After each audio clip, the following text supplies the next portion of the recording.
The story opens with a man standing alone atop a hill made of dead bodies, asking Luo Wei why this fate had been forced upon him when they had once fought side by side like true brothers through countless battles. Luo Wei answered by taking him back to the start of the disaster, when strange cracks tore through space and monsters poured out, spreading destruction across the world. These cracks later became known as dungeons, and anyone who encountered them awakened strange abilities called classes. Because of this, the class core was created to clear the dungeons, and for a time, victory followed them wherever they went. Luo Wei then fixed his cold gaze on the protagonist and said that this very success was the reason he had to die. The man had grown beyond control, as class users with overwhelming power could shatter the Empire's balance, and someone who had surpassed even SSS rank was the greatest threat of all. Ultimate authority, Luo Wei claimed, had to stay with the royal family, because only then could the Empire survive. Burning with anger, the protagonist demanded whether this so-called order justified the murder of his family and allies. With a cruel smile, Luo Wei replied that everything he had done was for the Empire's future. Before the protagonist could react, Luo Wei set off a massive blast, revealing that the armor had been sabotaged long ago. The explosion also released a deadly poison straight into his wounds. Luo Wei was confident that after a battle between SSS-ranked beings, the protagonist would be too drained to fight back. To be absolutely certain, he had even surrounded him with an entire army, calling it a final act of respect. As his life faded, memories of his time with Luo Wei surfaced one by one, and in that instant, his hidden skill, Mirror World, finally met the requirements to awaken. Mirror World was an SSS-ranked hidden ability, a terrifying power capable of turning everything back to the beginning. After his death, his body vanished, and his soul sank deep into a silent lake. Many years later, two boys were abusing another child, tying him to a tree and forcing his head beneath the water. One of them slammed a fist into his stomach and ordered his friend to push him down again. As they continued, they laughed cruelly, mocking him and saying they would leave him underwater longer if he kept acting tough. His struggling face amused them, and they planned to drag him out only to beat him again afterward. The boy was reaching his limit and could no longer hold his breath. He wondered why pain always seemed to find him and no one else. At that exact moment, the dormant soul of the protagonist began to stir. A thin boy wearing glasses rushed over and shouted at the bullies to stop, warning that the boy would die. One bully sneered, turning around and saying that if he was dying, he should just heal himself, since that was what a chanter was supposed to do, even though he knew it would not help. He then accused the boy with glasses of pretending to be kind, reminding him that he was the one who led them to their victim in the first place. If the boy died, he said the blame would be his. Panicking, the boy with glasses tried to explain that he had only done it because he was threatened. This response only made the bully angrier as he raised his fist to strike him. Suddenly, something unnatural occurred, and a blinding light burst out from the surface of the lake. Screaming in fear, the bullies ran away, shouting that a dungeon had appeared and that they needed to escape before it was too late.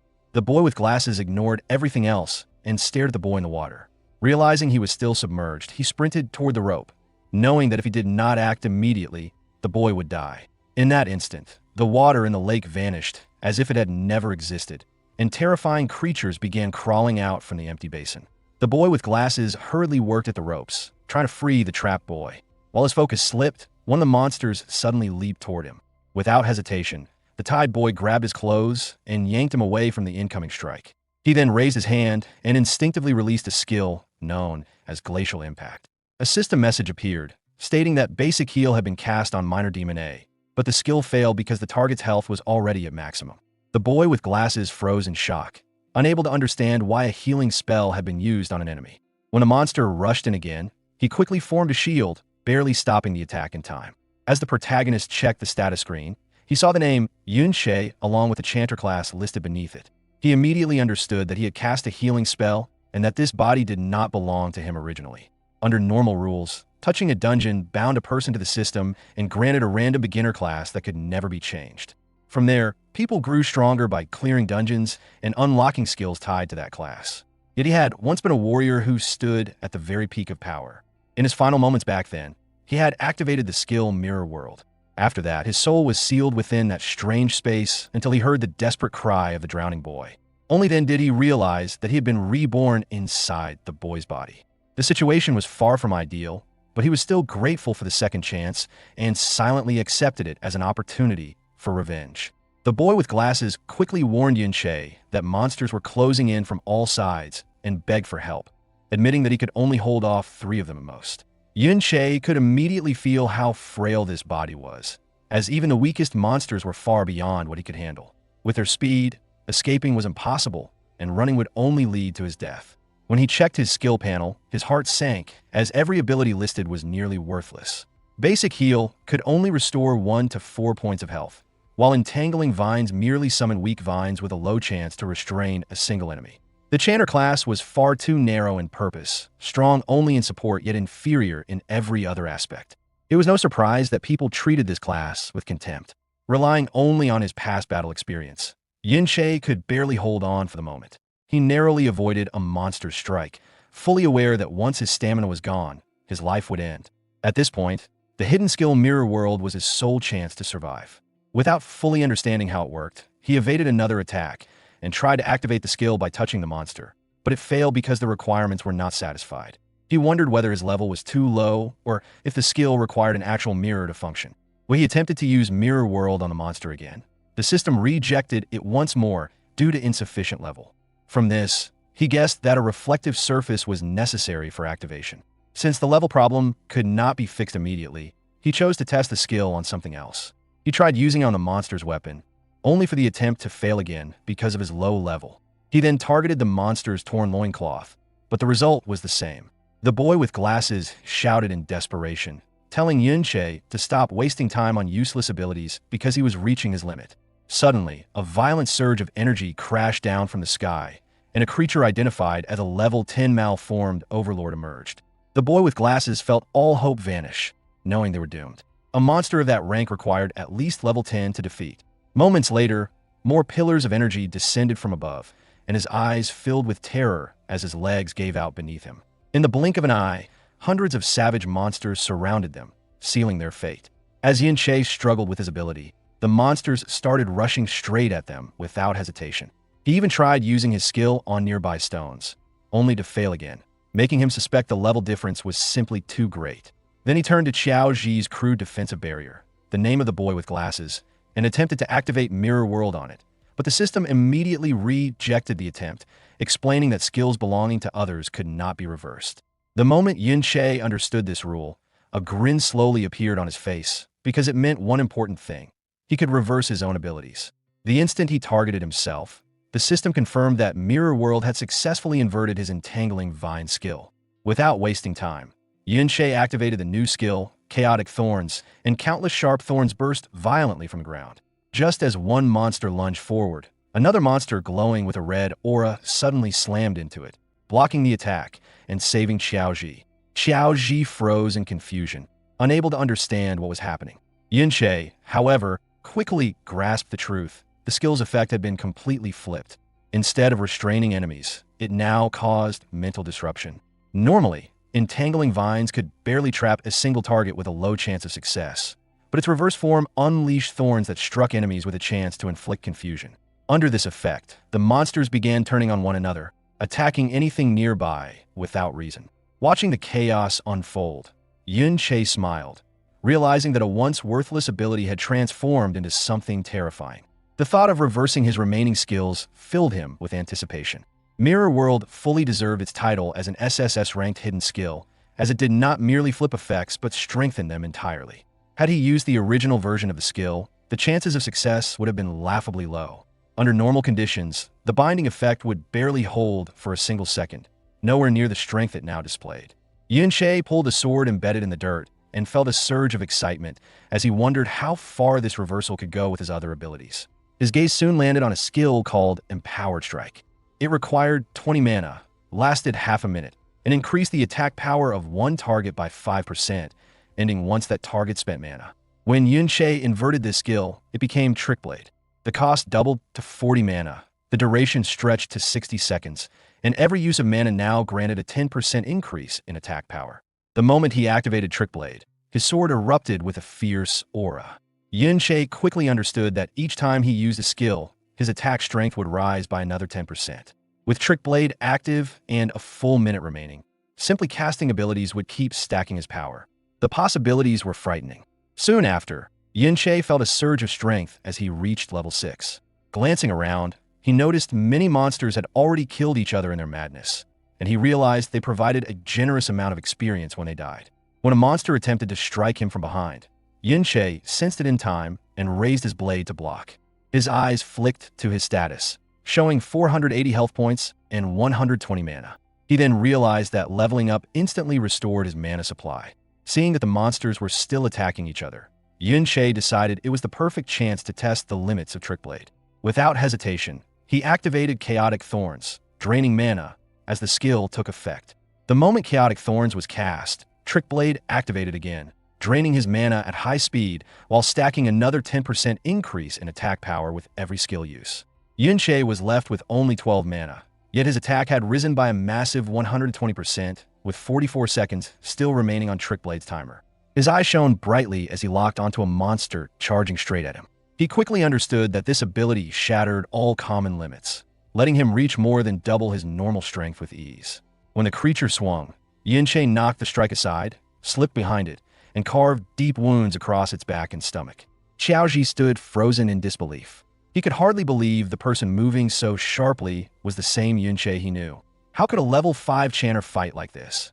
And since when did Chanters wield such terrifying power? Yunche pressed forward, cutting down monsters one after another. With level 6 attributes, 120 mana, and natural mana recovery, he realized he could theoretically push his attack to 2.3 times its base value. In a blink, he brought down a level 11 monster and smiled to himself. Still, he knew that his current strength was just barely enough to deal with elites of that level. Suddenly, a massive hand burst out of the earth. Yunche stared as a level 21 monster, the Battle Fiend Chimera, rose from the ground with a thunderous roar.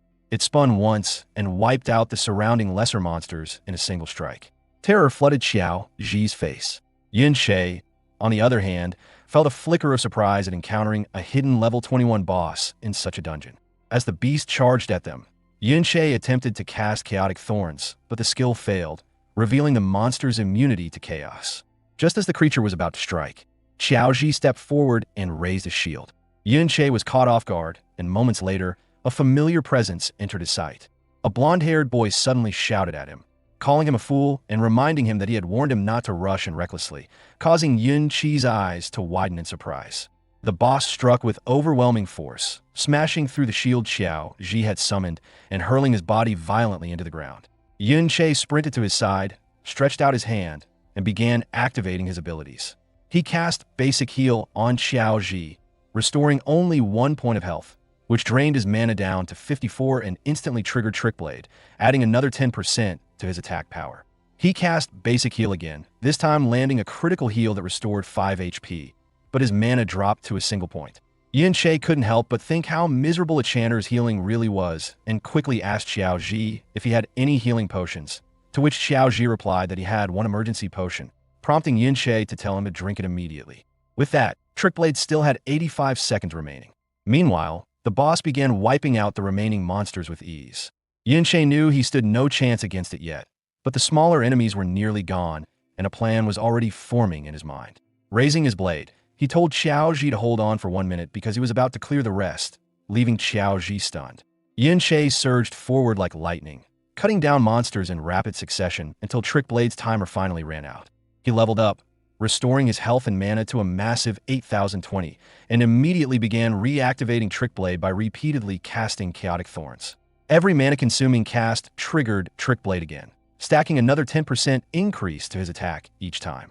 Yunche knew that to challenge the boss, he needed at least a 400% attack boost.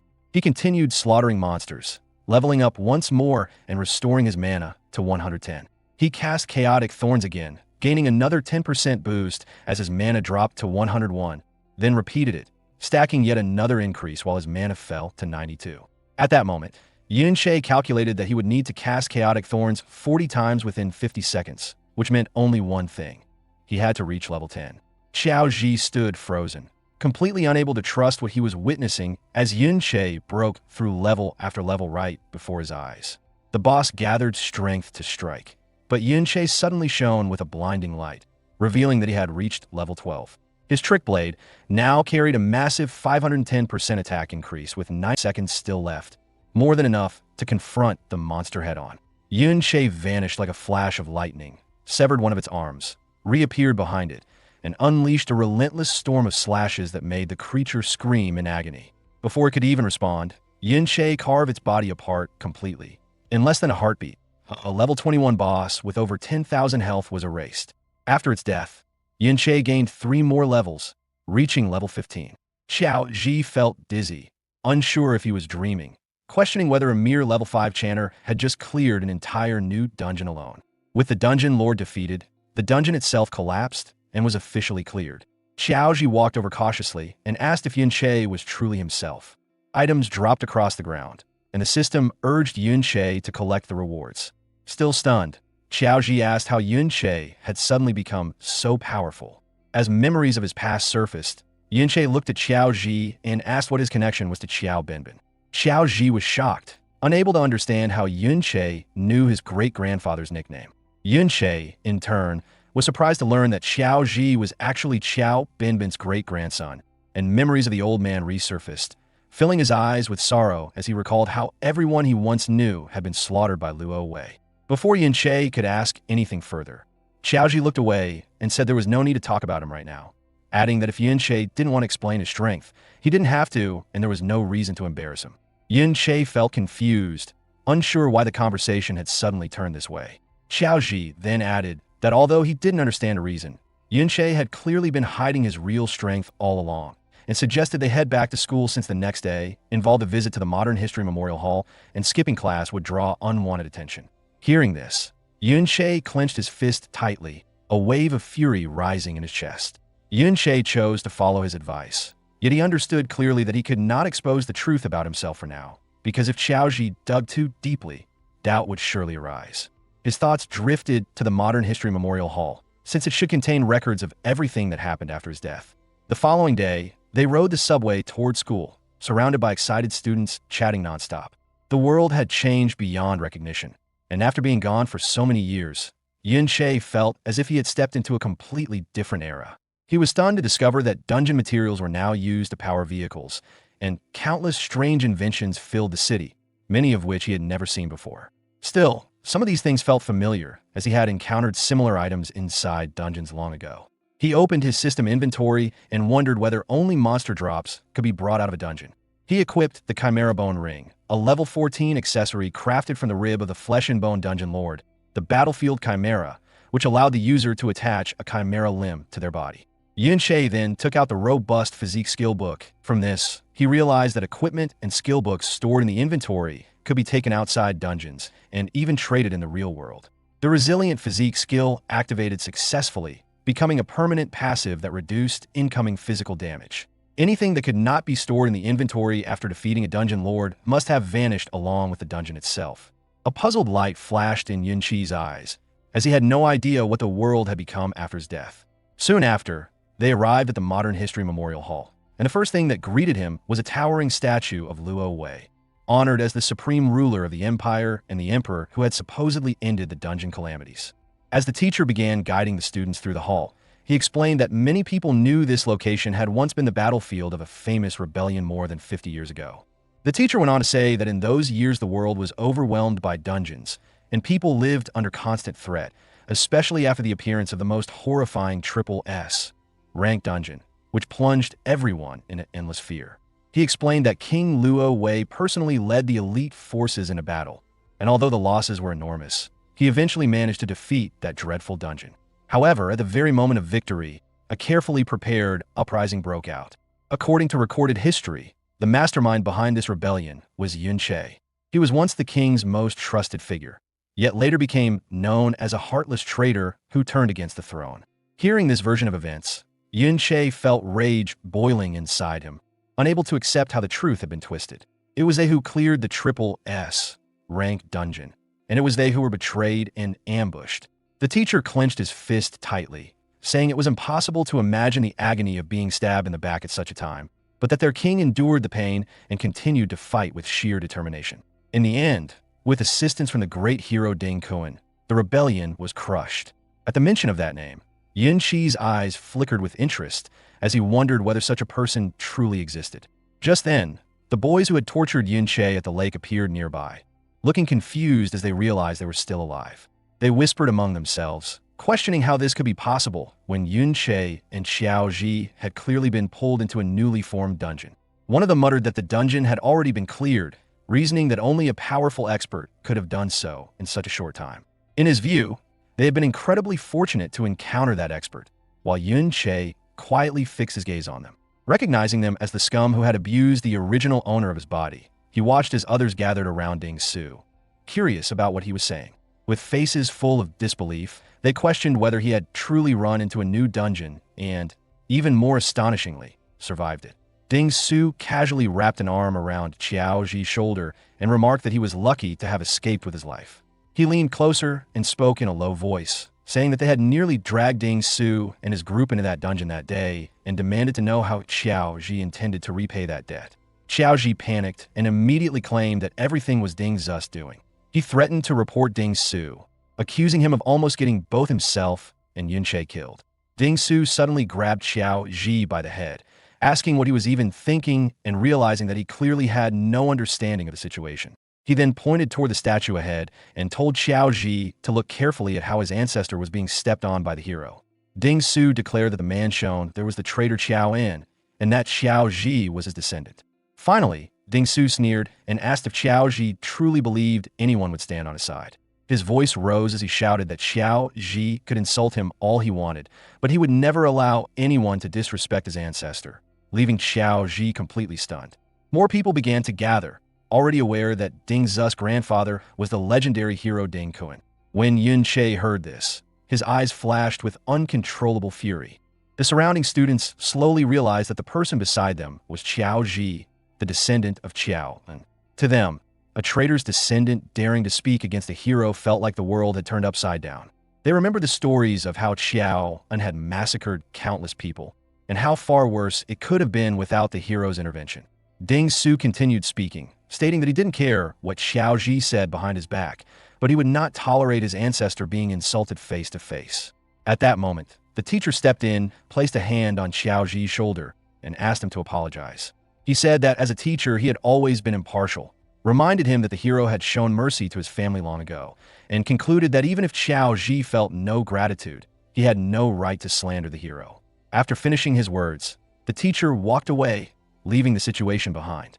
Ding Su casually rested a hand on Xiao Ji's head and said that even if he beat him in public, the crowd would only applaud because no one would ever step in to help a mad dog being punished, especially a dog as hated as Xiao Ji. He then yanked Xiao Ji by the hair and sneered, asking whether he truly believed that someone descended from a hero could ever be in the wrong.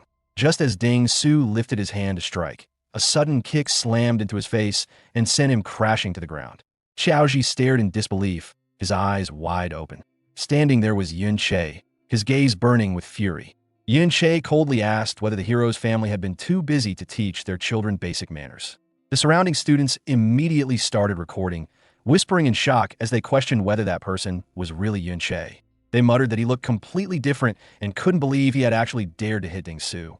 In their eyes, Yun Che had always been a level 5 nobody, the weakest in the class, so they couldn't understand what had happened to give him such courage. Orphaned, withdrawn, and friendless, they assumed he had simply snapped. Ding Su wiped the blood from his cheek and mocked Yun Che, saying he was nothing more than a punching bag who should be thankful Ding Su wasn't seriously targeting him. He couldn't accept that Yun Che had attacked him while his guard was down. Enraged, Ding Su and his friends rushed forward together. Yun Che moved like a flash of lightning, weaving through their attacks and striking them down before they could even react. Ding Su collapsed to his knees, coughing up blood as he hit the floor. Murmurs spread through the crowd as students stared in disbelief. Ding Su himself was stunned, unable to comprehend Yun Che's speed. Others were confused, wondering how Ding Su had been defeated so easily again and whether he had always been this weak. In that moment, Ding Zu's anger erupted completely. Ding Su could not accept that a worthless level 5 support had suddenly surpassed him in strength. Enraged, he immediately activated the skill Hell, boosting his attack by 25%, and equipped his Fireforge hammer, which added 314 points of attack. Convinced that Yun Che had only won by chance, he charged forward without hesitation. Yun Che reacted instantly, slipped into the opening, and smashed a punch into Ding Zu's jaw while activating Blade of Trickery, which raises attack power by 80%. Ding Zu's mind went blank in shock before Yun Che followed up with a kick that slammed him hard into the floor. guards rushed in, and seeing Yun-che standing over Ding-su, one of them shouted, asking if there was a healer present. The students were completely stunned by Yun-chi's speed, unable to reconcile it with the memory of him being only level 5. Even the blonde girl and her companion stared in disbelief. The guards sternly announced that fighting was forbidden inside the memorial hall due to the risk of damage and demanded to know why the teacher had failed to control his students. The teacher stepped forward, anger written across his face. In his eyes, Yun-che had not only disrespected a hero, but had also dared to attack the hero's descendant, making his behavior utterly shameless. He drew his sword, and Yun-chi's gaze locked onto him. Yun-che activated his ring, and when the teacher swung, the blade shattered on impact, sending fragments flying and shocking everyone present. Yun-che calmly said that they should put aside the question of shamelessness for the moment, then pointed out that despite claiming to be fair, the teacher had clearly only listened to Ding-zu's version of events. He asked bluntly whether the teacher was simply trying to win favor with Ding-zu's family. The teacher snapped at him to stop spouting nonsense, but his eyes were drawn to Yun-chi's ring, wondering what kind of equipment it was, since even without using his full strength, his attack had been completely blocked. A heavy presence suddenly spread from Yun-chi's body as he calmly explained that his words were only a passing remark and added that he didn't truly believe the teacher was that kind of person. The students were stunned, unable to accept that Yun-che had actually stopped the teacher's strike. The teacher stated that he would carefully look into the cause of the incident, though inside he questioned where Yun-che had acquired such equipment and whether he had powerful support behind him. The ring on Yun-chi's finger was the Chimera Bone ring, and its durability had already dropped by 37%. Even though it was epic grade gear, it had come from a level 21 lord, so clashing with a level 35 teacher had clearly pushed it to its limit. Yun-che requested that both he and Xiao Ji be expelled from the hall as punishment. Xiao Ji rose to his feet and followed Yun-che, his expression filled with confusion. The surrounding students remained in disbelief, wondering how a student could possibly block a teacher's attack. The teacher ordered someone to cast a healing spell on Ding-su, and while that was handled, Yun-che and Xiao Ji left the memorial hall together. Yun-che felt a deep sadness, realizing that in the end, no one had survived and that Bin had been killed long ago by the so-called hero. His eyes shifted toward Xiao Ji, and he thought that if he asked him something now, the boy would probably answer honestly. Clearing his throat, Yun-che said his understanding of history was lacking and asked Xiao Ji to explain the specific accomplishments of the hero Ding Kun. Nervous, Xiao Ji replied that while he wasn't sure if he remembered everything correctly, it was said that Ding Kun had discovered the great villain Yun-chi's plot in advance. He explained that the hero had set up an ambush near the Triple S rank dungeon to provide reinforcements, which was how the rebellion had been completely resolved. Yun-che felt a flicker of surprise as memories of his past life and the ambush resurfaced in his mind. Xiao Ji continued, saying that Ding Kun had dreamed of ending the dungeon disaster since childhood and had trained relentlessly toward that goal. After earning the king's favor, he fought across the land for many years, saving countless regions from disasters, including the legendary Great Cataclysm of Winterfell City. Yun-che lowered his gaze to the ground, lost in thought as the image of his former self standing atop a sea of bodies surfaced in his mind, and with a heavy expression, he asked about the sword held in the hero's statue. Xiao Ji explained that it was called the Flowing Cloud Sword and said that, according to legend, it was the very blade used by the hero to execute the traitor Yun-che, a top-tier weapon of immense value. Hearing this, Yun-chi's eyes burned with fury, realizing that not only had his achievements and honor been stolen, but even his sword had been taken as well, and in that moment he resolved that Ding Kun would be the first to die. Outside the Ding family estate, numerous high-level warriors patrolled the area, and suddenly one of them narrowed his glowing eyes as he sensed movement. In the distance, he spotted Yun-che and Xiao Ji slipping into a narrow alley, but after a brief glance, he dismissed them as mere passers-by and paid no further attention. Yun-che, however, noticed the man's sharp awareness and wondered if he was a wanderer with a scouting-type skill. Xiao Ji quietly urged Yun-che to leave, pointing out that the number of guards was too great and that even if they managed to sneak inside, they would be finished the moment Ding-su returned. Although Yun-che wanted nothing more than to storm in and kill Ding Kun himself, he understood that it was unrealistic. Xiao Ji explained that Ding Kun now spent nearly all his time inside a high-level dungeon, and unlike in the past, dungeons could no longer be entered or exited freely, as powerful ones were strictly guarded by the military and required special permits to access.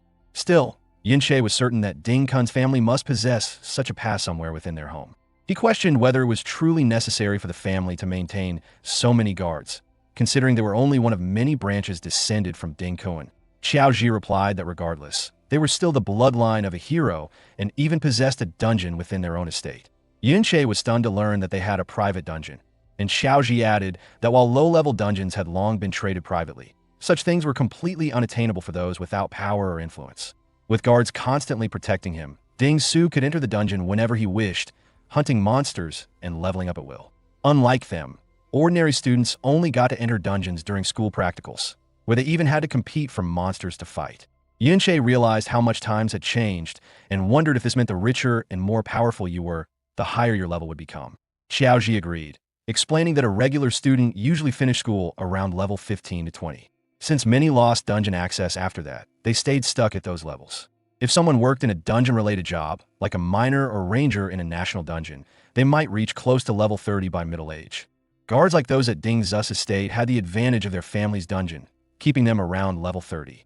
To get higher than that, one had to join the army or official groups like a guild or military academy, often through school exams. Only then could they enter tougher dungeons and grow stronger. Yunche knew that having such a pass was key if he wanted to get stronger. Xiaoji urged him to just leave, saying the level gap was too big and no matter how skilled he was, he wouldn't stand a chance against the guards. Yunche understood he wasn't strong enough yet to take down that hero, let alone the supreme King Luo Wei, who had layers of protection. Still, Yunche knew scouting skills learned around level 30 were usually small-scale, like eagle-eye vision, better hearing, or summoning craft spirits. Not enough to watch over the whole mansion all day. Plus, this wasn't a life-or-death dungeon, and most guards were pretty relaxed. Yunche figured that was enough for him to sneak in. Xiaoji panicked, but Yunche leapt onto the wall, thinking that compared to the nearly perfect scouting systems in the high-level dungeons had known before, this place was a cakewalk. Xiaoji warned that even if they managed to sneak into a private dungeon like this, they could be killed without anyone punishing the killers. Yunche grabbed Xiaoji's shirt and asked if he really wanted to change his fate. Xiaoji admitted he did, but only planned to after joining a guild. Yunche asked if he truly believed the guild could turn his life around. Xiaoji, the great-grandson of the traitor Xiao En, looked downcast. Yunche pulled him up onto the wall and said that destiny only changes through action now, not by hoping for some uncertain future. He wasn't about to miss this dungeon right in front of them. He told Xiaoji to decide if he wanted to come along. Xiaoji started sweating as Yunche wondered if a descendant would follow his ancestors' path. Finally, Xiaoji stood up because he couldn't bear to watch Yunche die alone. Yunche told him to stay quiet, explaining there were no summoning-type scouting skills here. So if they stayed silent, avoided being seen, and acted at the right moment, they could get inside easily. Grabbing Xiaoji, Yunche led the way, and they slipped into the Ding family estate. Xiaoji's eyes fixed on the dungeon hidden underground. Inside, they spotted two monsters, one level 6, the other level 8. Yunche noticed these monsters were a bit stronger than the last dungeons, but fewer in number, probably because Ding Zu's family kept clearing them out. Yunche pointed out there were only 2 small enemies and told Xiaoji to try fighting them. Xiaoji was scared and refused, saying he couldn't beat them. But Yunche pushed him to fight. As the monsters attacked, Xiaoji raised his shield to block. Still, he couldn't believe Yunche trusted him to win. Nervous and regretting coming, Xiaoji braced himself for battle. Xiaoji was ready to quit and just go home, but Yunche encouraged him to try fighting back. Xiaoji nervously asked how he was supposed to find the right moment. Yunche reassured him, saying he was watching closely and nothing bad would happen. Trusting Yunche, Xiaoji raised his shield and struck the enemy. Then, when another monster tried to sneak up from behind, Xiaoji quickly dodged, just like Yunche expected. It turned out Xiaoji had good talent. The problem was he was always scared and panicked, so he only dared to defend. Still, his instincts about positioning were spot on, so even though he looked trapped, he didn't lose much health. Xiaoji attacked again, but his shield broke into pieces. Yunche struck fast like lightning, finishing off the monsters. Xiaoji was surprised when he leveled up to 7. Yunche explained that experience points were shared based on how much damage you did. So if Xiaoji hadn't distracted the monsters, he wouldn't have earned much since Yunche dealt the killing blows. Yunche held the resentful bone blade, a sword made from a leg bone filled with hatred, which boosted his attack by 62 and his magic power by 11. He noticed Xiaoji move quickly and asked how he spread out his attribute points. Xiaoji said he put points evenly everywhere except spirit.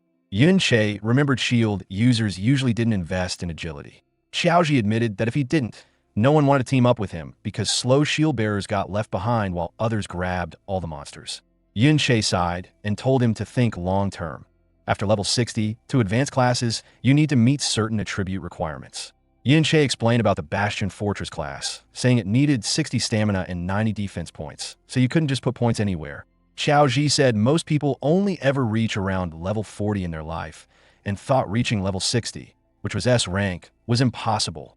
Yunche smiled and placed a hand on Xiao Ji's shoulder, telling him he should start aiming for S rank and even beyond from now on. He also said he needed to plan how to advance his own class. Yunche thought about how his support class only came back to life because of the hidden skill, Mirror World, and that had probably switched to a different class later. Then, he was shocked to discover something amazing. Mirror World could actually level up. In the Ding family's private dungeon, Yunche fought monsters quickly. His Trick Blade skill boosted his attacks, but it ended just as he struck a level 17 zombie greed demon. The monster survived, showing Trick Blade's power, but also its weakness in long battles. Yunche's mana and stamina were almost gone. When a monster finally died, it proved his body couldn't handle long fights. The battle gave him great rewards. He leveled up twice, hitting level 17, and his health, mana, and attributes grew fast. He also got 2 shadow creature souls from elite zombies, which gave his SSS rank Mirror World skill 2,000 experience points, meaning it could level up now. After the fight, Yunche gathered the loot, happy with his level gains and the Mirror World experience. Suddenly, sensing something was wrong, he climbed higher and saw Ding family guards patrolling more often than before. Below them, Xiao Ji, now level 8 and wearing better gear, nervously suggested they call it quits. He noticed there were fewer monsters around, and the guards seemed more alert, making things too dangerous. He wondered if they had been spotted. Yunche agreed quietly. Fighting now would be nearly impossible. They'd have to keep an eye on every guard and use Trick Blade carefully. With his current strength and the increased security, the risk was just too great. Yunche glanced at a new skill book called Brick Spell, which could create mana bricks. When reversed by Mirror World, it turned into Void Technique, allowing small things to become intangible. He realized not all reverse skills were about fighting. Some had sneaky, non-combat uses. Checking his Mirror World skill, he saw it needed about 30% more experience to level up. Standing on the cliff, Yunche thought about the incredible power his reverse skills gave him. Even at its basic level, it made him feel stronger and more confident. With eyes glowing, he started planning. This dungeon gave unique Mirror World experience for monsters, and he figured killing the boss could push the skill to level 2. A prize too good to pass up, even with the guards' risk.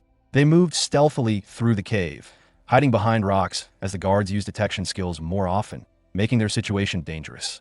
Yunche peeked ahead and spotted their target, a huge shadowy figure sitting on a throne, locked in thick glowing purple chains at the top of some stairs, heavily guarded. This was the dungeon's boss. Xiao Ji was shocked to see the boss so tightly controlled. Yunche wasn't surprised. He knew their school's boss was also guarded like this, meaning it was normal for powerful monsters. He scanned the area and noticed the guards looked relaxed on the stairs. His eyes locked on the glowing chains binding the boss, strong restraints that meant a direct attack would be suicide, impossible to win and sure to draw every guard's attention. Yunche knew he couldn't take down the boss with so many guards around, but he spotted a chance when one guard wandered off alone. He decided to quietly eliminate them one by one. Covering his face, Yunche activated Trick Blade for a 150% attack boost and launched a surprise attack. The plan worked perfectly. The guard was quickly disabled and collapsed as Xiao Ji looked on. Standing over the fallen guard, Yunche's presence turned dark as he demanded information. The guard, trembling, begged for mercy and promised to spill everything, admitting the Ding family didn't pay him enough to die for them. Yunche listened carefully, seeing this as the perfect moment to ask about his main goal, sneaking into the compound. When Yunche brought up the Hero Dungeon Pass, the guard froze in shock. He hurriedly said the old master had plenty in his study, and they weren't rare at all. Mistakenly, the guard assumed Yunche was obsessed with the hero grandpa. Scared by Yunche's silence, the guard swore he was telling the truth, saying he often saw the old master carrying the passes. He warned that the passes were just temporary samples, and without someone on the inside, they'd be caught for sure. Yunche didn't mind this. Grabbing the guard's collar firmly, he told him not to worry. With cold eyes, he ordered the guard to empty his inventory, showing he planned to rob him and maybe even take his identity. Back inside the Ding family compound, Yunche kept pressing the guard while holding him by the shirt. He felt let down when the guard only had one mediocre skill book. The frightened guard insisted that was all he had, explaining that the Ding family stored all valuable dungeon drops deep inside their inner residence, leaving the outer guards only scraps. Yin-che checked the skill book, Sunlight Baptism, a passive skill that gave temporary defense after healing. Using Mirror World, he reversed it into Moonlight Blessing, a powerful attack skill that gave a temporary damage boost after healing. He realized the skill, like the dungeon passes, was kept inside the Ding family's inner mansion. The guard pointed toward the Grand Estate and said that outer guards like him couldn't enter without a special invitation. He added the security was extremely tight. Only Ding Su had free access. Everyone inside was over level 30 with top-tier gear, making the outer guards almost useless. Yun-che grabbed the guard closer and asked if the pass was definitely in that mansion. The terrified guard nodded and warned that the powerful family leader, level 42, was also inside, a foe far beyond Yun-che's strength. He went on to explain the family's hierarchy. The current and second heads were level 42, the third was level 52, and the old master was level 57. The guard warned that if the two strongest family members returned, it would be impossible to succeed. After getting all this, Yin-che knocked the guard out cold.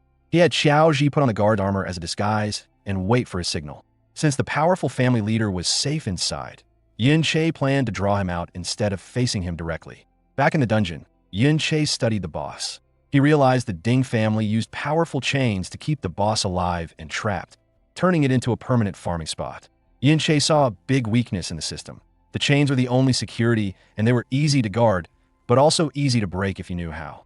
The guards felt safe, thinking no one could unlock the chains. They didn't know Yin-che had experience from his past life and could unlock them easily. Quietly, he crept up to a guard and quickly opened the lock. The chains fell, and the furious boss burst free, roaring wildly. The guards panicked as the massive monster rampaged through the area. This chaos was exactly what Yin-che needed to bait the family leader out of the mansion. His plan worked perfectly. Alarms blared as the level 42 family head rushed out from the now unguarded inner residence, ordering reinforcements to the dungeon. While he and his guards hurried to stop the chaos, Yin-che used the distraction to snatch the powerful level 60 combat chains binding the boss. Clutching the powerful high-level gear, Yin-che felt his plan had worked perfectly. With the family head and elite guards distracted, he and Xiao Ji had a clear path into the inner mansion. Meanwhile, new arrivals pulled up at the Ding family's main gate. Servants hurried to welcome the returning second master, Ding Hao, level 42, along with his son Ding Su, who arrived in a flashy car. Ding Hao shrugged off Ding Zu's recent defeat to Yun-che as no big deal, but Ding Su snapped back that he wasn't there to greet his father. Then Ding Hao opened the car door for Miss Yin Sha, and two young women stepped out, one with flowing blonde hair and her dark-haired companion. Upstairs, the mustached family head who had returned from the dungeon chaos stood waiting with a smile. But suddenly his grin faded into confusion, then anger. He shoved a servant aside roughly, yelling at him to move, and the servant collapsed onto the ground. The furious family head stormed toward Ding Hao, Ding Su, and their guests, clearly upset. Hidden in the woods, Xiao Ji, disguised as a guard, watched the tense scene unfold. Suddenly, Yin-che appeared behind him, startling the boy. Xiao Ji admitted he was worried, saying that with the Ding family back, sneaking in now was risky. Yin-che asked why he looked so tense, and a surprised Xiao Ji wondered how Yin-che had arrived so quickly. Yin-che explained that the creature he released was a dungeon lord. Even a level 31 dungeon lord was tough to catch alive, meaning the Ding family's strongest fighters would be busy for a long time. He said they weren't likely to beat the boss soon, making this the perfect distraction. After settling this, Yin-che asked Xiao Ji what he had noticed. Xiao Ji looked toward the house with sadness and explained that the servant the family had kicked was his youngest uncle, Xiao Li, who was level 17. Yin-che listened quietly as Xiao Ji shared a painful memory. When the original Yin-che rebelled, his whole family had already been wiped out. Xiao Ji added that, in a way, this spared them from the shame and suffering that came after, a fate common for children of traitors like themselves. Hearing about the suffering Yun-che's old friend's family had endured because of lies about their past, Yun-che's face grew serious and determined. As they hid in the trees, Xiao Ji shared more of his family's painful history. He said that after being labeled traitors, the Qiao family faced endless cruelty from the empire. Their homes were torn down and their lives shattered. It got even worse under secret orders from the so-called hero Ding Kuan, who made sure the surviving Qiaos were constantly bullied and hurt, left beaten and broken. The few remaining Qiao family members were forced to serve the very Ding family who destroyed them. Now, they lived in poverty always watching their masters carefully, begging for scraps. Xiaoji admitted with shame that sometimes they were shown off as proof of the Ding family's mercy for forgiving traitor children. He said his father's generation tried to fight back and stand up against the unfair treatment, but their efforts failed badly. The pressure broke his father's mind, and his uncle Xiao Li became completely obedient, like a loyal dog to the Ding family. Burdened by this hopeless past, Xiaoji started doubting if it was right to follow Yunshe into such danger. But before he could say more, Yunshe looked at him firmly and said they had to reach the inner mansion. Panicked, Xiaoji tried to stop him, reminding him that Ding Zu's father, a fully geared level 42 fighter, was inside and warned that Yunshe would surely die if caught. Yunshe wasn't afraid. He explained that in this world, where powerful people control who can access dungeons and strength, you can't change your fate without taking risks. He stared at Xiaoji and said some things never happen if you only wait and worry. Finally, Yunshe gave Xiaoji a clear choice to make. Yunshe told Xiaoji that he could help change his future, but Xiaoji had to be the one to take the first step. Yunshe made it clear that he planned to fight back, but he wouldn't force Xiaoji to follow him. Even with Yunshe's strong determination, Xiaoji was still scared and unsure. He argued that the Ding family was a powerful force controlling the world, and wondered how just the two of them could stand against such power. Yunshe looked away toward the distant inner mansion and started walking forward, telling the shocked Xiaoji that his goal was much bigger than just one family. The real battle, he said, was against the whole empire. Meanwhile, inside the quiet mansion, Ding Hao relaxed on a couch, served by a maid. He wondered how the dungeon lord had broken free from its strong chains. Seeing him, the blonde girl politely asked if it was a bad time and offered to come back later because of the emergency. Ding Hao quickly brushed off her worries, saying his older brother, the family head, could handle it. He smiled, saying a simple dungeon problem was nothing compared to her visit. He added that when the powerful old master and his third brother heard Miss Yinsha was coming, they were already on their way back to meet her. He also said they had contacted Hero Grandpa, who was very excited to see her, making the problem easy to manage. From a hidden spot on a balcony, Yunshe overheard everything. His eyes sharpened when he heard Hero Grandpa, knowing they meant the famous hero Ding Koen. His mind raced as he connected this new information with what he had learned from the capture guard. To enter the hero's dungeon, you needed not just a pass, but also a companion. Yunshe glanced at the visitors and noticed how everyone treated Yunsha with great respect, making him realize she must hold an important position. Then a sudden thought struck him. Her last name was Yun, just like his own. Was it merely a coincidence? He pushed the idea aside for now and focused on his main goal, getting that dungeon pass. As he stepped back, Yunsha's friend stood quietly nearby, her expression unreadable. An air of mystery and significance surrounded her. With the Ding family's top fighters distracted, Yunshe slipped quietly into the mansion's inner chambers. He moved like a shadow through the ornate hallways, carefully avoiding two chatting maids, staying hidden in the dark. He navigated the lavish corridors, pressing deeper into the estate toward his target. Meanwhile, outside the dungeon, the crisis was over. Ding Yi, the family head at level 42, stood before the now fallen dungeon lord, flanked by his guards. He suspected the monster had been deliberately unleashed, but was annoyed they couldn't find who was responsible. Such a risky move must have had a bigger purpose than just stealing the powerful chains. Determined to protect his home, he commanded his men to secure the inner residence first. His top priority was the important guest. He wouldn't let anything alarm the young lady. Inside the study, Yunshe began his search.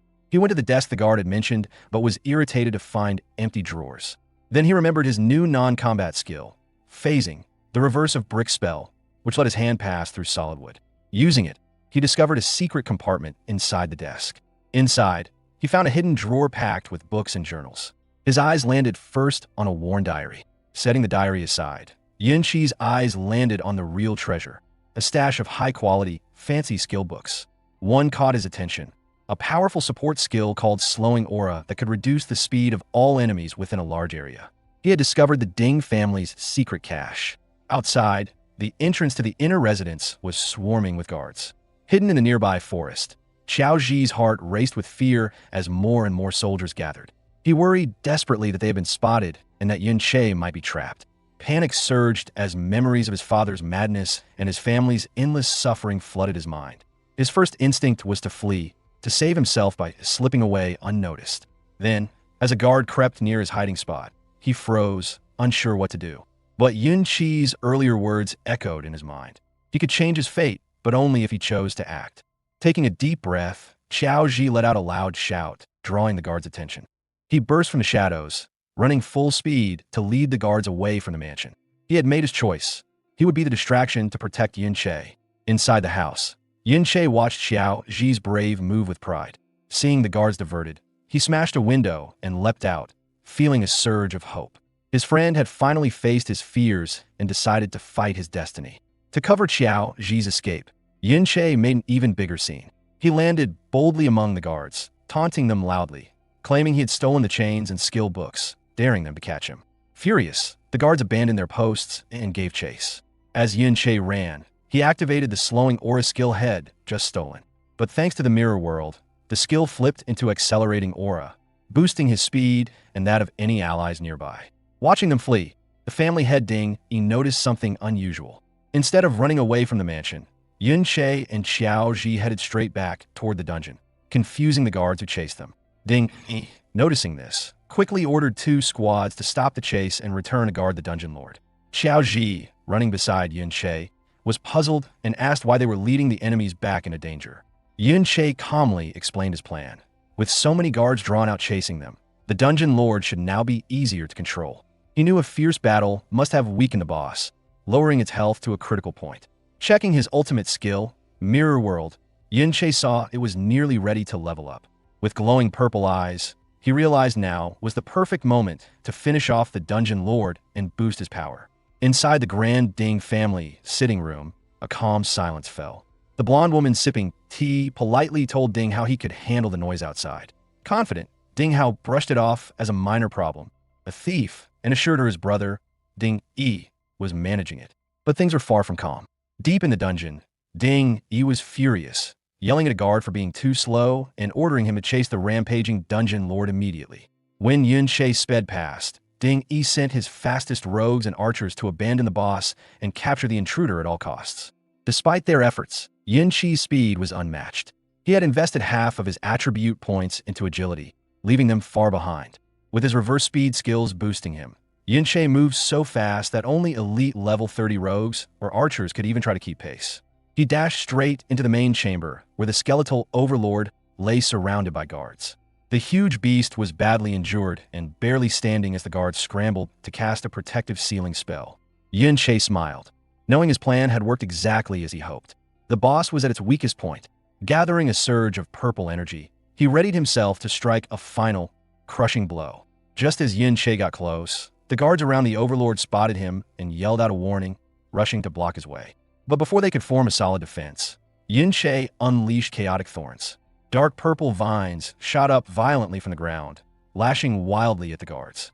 They froze in shock, having never seen such a strange skill. The thorns aimed to cause a confusing effect. Normally humans could resist these status effects, but Yin Qi's skill was unnaturally strong, and several guards fell under its spell. Chaos erupted. Some of the affected guards became confused, even turning on each other.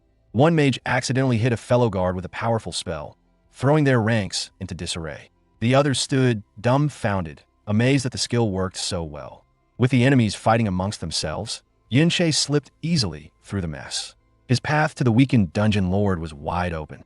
The guards panicked, yelling in frustration as their shields failed and their spells backfired on their own team. Yin Che noticed how poorly they worked together, realizing these guards were just a ragtag bunch with little real battle experience. He thought the long peace had made them weak and sloppy, leading to their defeat. A guard captain tried to rally the troops, insisting that if they could just trap the intruder, Yin Che would be finished. Just then, Ding Yi, the first patriarch, showed up, barking orders for his men to capture Yin Che. Clad in blazing armor, the level 42 warrior declared he would handle the intruder himself. With his fiery weapon blazing, he lunged forward, ready to deliver a crushing strike. Yin Che calmly watched him come, preparing for the clash. With a confident smirk, he chose to meet the attack head-on. He pulled out the level 60 combat chains he had stolen earlier. Though he wasn't strong enough to fully wield them yet, their tough durability was still a huge advantage. As Ding Yi's blazing blow slammed down, Yin Che raised the chains like a shield and blocked most of the force. Then, thinking quickly, Yin Che used the power of the fiery attack to blast himself backward like a cannonball, smashing through the magical barriers the guards were struggling to keep up around the boss. He landed right in front of the injured dungeon lord. With a cheeky grin, he thanked the furious patriarch for giving him a ride. Before the guards could react, Yunche shouted that he was taking the overlord's experience for himself. He struck with a powerful final blow, ending the boss life. The rewards were instant and huge. Yunche jumped 3 levels at once, reaching level 20 and gaining 9 new attribute points. Most importantly, the dungeon lord's massive experience maxed out his secret skill, Mirror World. A system message confirmed the upgrade. His skill had reached the powerful level 2. Furious that his kill was stolen, Ding Yi screamed and charged Yunche with his blazing axe. Behind him, the remaining guards surged forward to attack as well. Determined to catch the bold intruder standing calmly before the huge dungeon lord's fallen body, Ding Yi charged forward without hesitation. But Yunche showed no fear. Instead, he focused on the new strength his ultimate skill had gained after leveling up to 2. Just as Ding Yi's powerful attack was about to strike, it passed through a shimmering illusion of Yunche, who suddenly vanished without a trace. The guards froze, confused by his sudden disappearance. Yunche found himself somewhere completely different. The world around him had changed into a quiet, crystal-clear blue-green version of the dungeon. Activating a new power of his hidden skill, Mirror World, he entered this strange dimension and saw ghostly outlines of Ding Yi and the other guards moving unaware of him. A timer showed his mirror walk would last nearly 30 minutes. Excited, Yunche realized he could now step fully inside the mirror's world. Exploring this strange place, he noticed everything was a perfect flipped copy of the real dungeon, left and right reversed. At first, he thought the ghostly guard were just illusions, as his hand passed right through one. But when his fingers touched the crystal-like floor, he realized it was solid and real. This place wasn't just a trick, it was another world. While wandering, Yunche discovered something amazing, a solid crystal shard lying on the ground. A message popped up telling him he had found a mirror shard, an object he could carry from the mirror world back into reality. This was huge. With his mirror world skill now at level 2, he could bring real items from that other dimension into his own. Curious about what else had changed, he checked his system screen. The list of skills looked completely different, showing many powerful reversed abilities like invisibility and force fields. However, most were marked as inactive, which puzzled him. A quick message explained that these were reversed forms of base skills he hadn't learned yet. Yunche quickly grasped the true strength of his upgraded skill. The list he saw displayed reversed versions of all the abilities he could potentially learn. He realized that to unlock these powerful moves, he first had to find and master their regular forms in the real world. What he had used at level 1 was just a simple glimpse of the skill's full power. As he scanned the exciting new possibilities, Yunche understood this changed everything. He could now plan his entire skill path, picking strong pairs and knowing exactly what reversed abilities he would gain later. Lost in thought about his future power, Yunche suddenly sensed something behind him. Turning around, he spotted a faint blue-green figure drifting in the crystal air. He guessed it might be a soul, similar to how he had been trapped before coming back to life. Curious, he asked if other souls lived here too. Suddenly, the calm spirit burst with green energy and transformed into a screaming, bone-like undead monster that charged at him. Surprised but ready, Yunche drew his glowing sword and met the attack. With a single swing, he easily shattered the creature, noting it wasn't very strong. Just as the creature fell, a new message appeared on his screen offering him an undead contract. It explained that by making a pact with the defeated soul, he could summon it into the real world to fight for him. The contract said the summoned soul's level would always match his own, and he could hold up to 20 such contracts. This unexpected chance made Yunche think deeply about the possibilities his new power held. He now knew that after defeating undead in the mirror world, he could form deals with their souls and bring them out as loyal warriors to aid him in reality. Holding the solid mirror shard head pulled from the other world, Yunche realized his upgraded mirror world skill was way more powerful than he thought. Level 2 didn't just let him bring back items like stones. Now he could summon an entire undead army from the mirror realm into reality. Staring out at the endless crystal landscape full of chances, he found the idea exciting. Meanwhile, back in the real world, chaos reigned. With the dungeon lord defeated, the secret dungeon disappeared, leaving the guards confused and stunned. No one could figure out where the intruder had vanished to. One captain shouted in panic, asking if the intruder had used a high-level rogue stealth skill. But an expert rogue shook his head, explaining their stealth wasn't perfect and couldn't make someone vanish so completely. Ding Yi's anger boiled over. He grabbed the rogue by the collar, demanding to know how the intruder escaped right under their noses. The furious patriarch Ding Yi lost control, grabbing a subordinate by the face and yelling that if they couldn't catch the culprit, they'd have to repay him for the dungeon's loss. Meanwhile, Yin Qi's time in the mirror world was running out. As the countdown ticked down, he wondered where Head reappear, back where he left or somewhere else. A moment later, he popped right back where Head vanished. Ding Yi immediately spotted him and roared for his men to attack. Calm and collected, Yin Che raised a hand, glowing with swirling green light, warning them not to rush. He said that after being hunted for so long, it was finally his turn to strike back. Then, he unleashed the new power Head gained from the mirror world. Suddenly, a wave of eerie skeletal warriors poured out, forming a terrifying undead army that charged at the stun guards. The guards froze in fear, their attacks faltering as they stared at the ghostly figures, wondering if these were real spirits. Ding Yi, the first patriarch, shouted to calm his men, insisting these were just undead monsters Head faced many times before. One guard squared off against a skeletal warrior, ready for a fierce battle, but was surprised to see a health bar above it. It was a level 20 undead skeleton, matching Yin Qi's level. Still, fear gripped the guards tightly. Ding Yi's face twisted with anger at his men's hesitation, and to push them into action, he promised a bonus to anyone who caught the intruder. The thought of a reward steeled their nerves. But when the guards turned back toward Yin Che, he had vanished without a trace. Puzzled, they scanned the area, unsure where he went. Using his summoned undead as a distraction, Yin Che observed the chaos from afar. He knew his current undead were too weak to win outright. Stronger souls were needed to overpower the guards, but had already made contracts with the 20 strongest souls nearby in the mirror world, and found that his mirror world exploration was limited. He couldn't move beyond 200 meters from his entry point. To find better undead, he'd have to enter from different spots next time. Before he could plan further, he noticed Xiao Ji, who had been distracting the guards, was discovered hiding in the woods. A sneering guard mocked the disguised boy, joking about the reward for capturing him.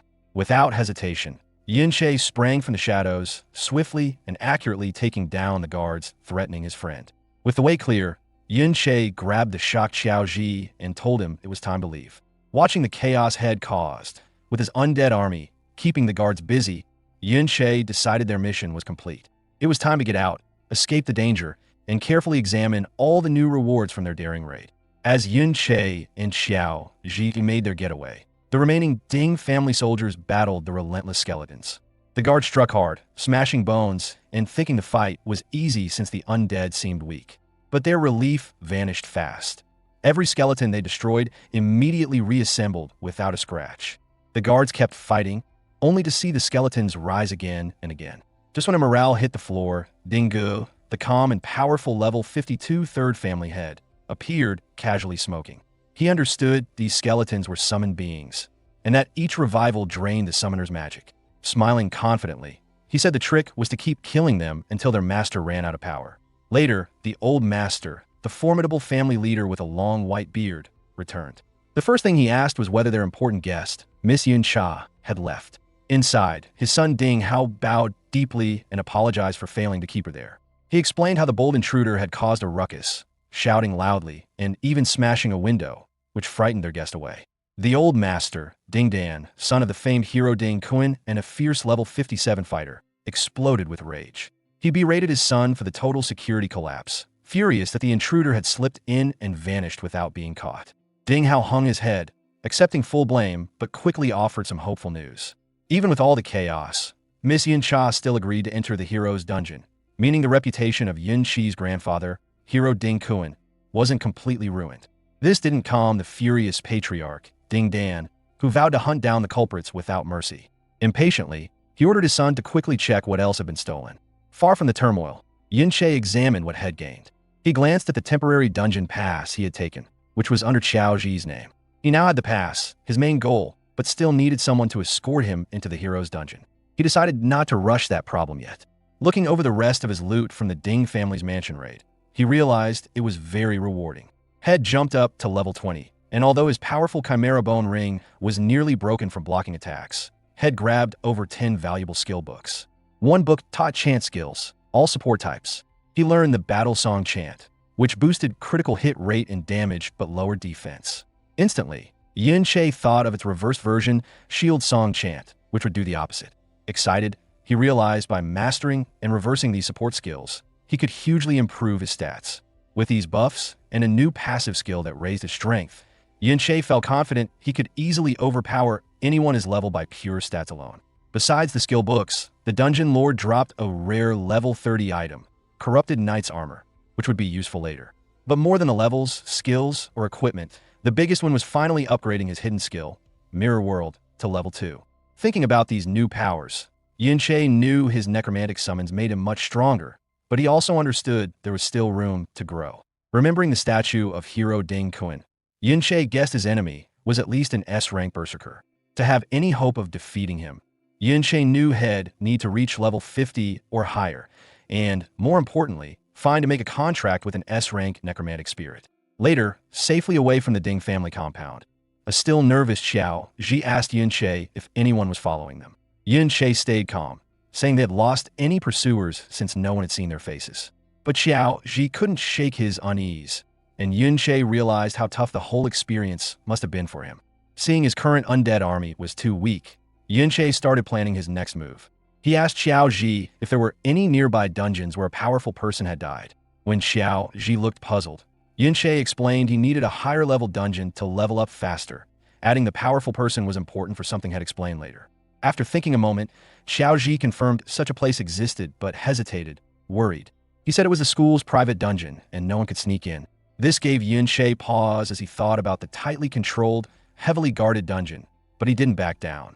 He decided if normal entry was impossible, he would find special ways to get inside.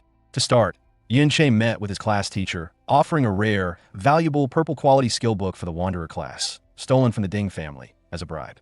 The plan worked. The teacher, thinking Yunche had strong support, became more cooperative. He admitted that dungeon access was usually fixed and hard to change, but he shared a loophole. The dungeon was open for graduating students, and while Yunche didn't qualify normally, a teacher's recommendation for an outstanding student could grant entry. Convinced Yunche had great potential, the teacher promised to secure him a spot. The plan worked perfectly. Yunche joined the group of students heading into the school's valiant dungeon. Some students were focused and serious, while others tried to flatter those stronger than them. One student grimly admitted this might be his last chance to level up, and another gratefully thanked the hero for the opportunity. As Yunche stepped toward the glowing entrance, a strange feeling of unease settled over him. Something about this dungeon felt off. The teacher eagerly explained that the hero once fought here, and that remnants of his power might still linger inside. Nearby, Xiao Ji listened silently, his face darkening. He realized with horror that, according to the Empire's false history, this was the dungeon where hero Ding Kun had slain Xiao Ji's great-grandfather, Xiao En, labeled a traitor. Knowing the ugly truth, Xiao Ji hesitated, torn over whether to tell Yunche what he really knew about the dungeon's past. As the students gathered by the entrance, the teacher warned them one last time. This was a high-level dungeon, so they had to be careful and stay within their limits. Then, he pointed to a red-haired armored student named Little Xie and ordered him to keep an eye on Yunche and Xiaoji. Little Xie was annoyed, complaining that babysitting them would ruin his chances of leveling up. The teacher pushed him, telling him to stop whining and reminding him the dungeon was open now. He grumbled about why younger students were even allowed in. Little Xie grudgingly entered the dungeon with the others, telling Yunche and Xiaoji to stay back and not cause any trouble, threatening to leave them behind if they became a problem. Inside the massive chamber lit by a purple glow, Yunche quietly scanned his surroundings. The dungeon was supposed to be for levels 20 to 40, but his instincts from his past life screamed danger. A heavy unease washed over him, signaling a threat far beyond what a normal dungeon of this level should have. As the students ventured deeper into the glowing purple valiant dungeon, Yunche spotted Yun Yin and her blonde companion, Yun Cha, inside. He wondered how these younger students were even allowed in. Little Xie, who was supposed to watch over Yunche, noticed the girls too and pointed them out to another armored student nearby. That student immediately started daydreaming about escorting the pretty girls, but his thoughts were quickly shut down when a taller, serious student in a helmet smacked him and told him to stop fantasizing. The older student explained that Yun Yin and Yun Cha were both strong fighters, each above level 30, and scoffed that the daydreaming boy wasn't nearly good enough for them. Embarrassed, the boy mumbled that he was just joking. Meanwhile, the older students continued their conversation as the daydreamer kept his eyes on Yun Cha and Yun Yin. To everyone's surprise, the two high-level younger girls ignored the crowd and walked straight over to Yunche and Xiaoji. Yunche watched them coming, feeling puzzled. He recognized Yin Cha as the important guest from the Ding family's house, and her confident approach made him suspicious. He wondered if she knew about the original owner of his body or if she was coming for Ding Su, whom Yin Che had embarrassed publicly. Yin Cha approached openly and with a friendly smile.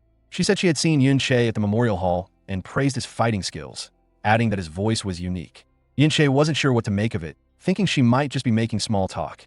But then, Yin Cha's eyes glowed gold as she leaned in closer and said she recognized his voice from the sound of glass breaking when he escaped from the Ding family's residence.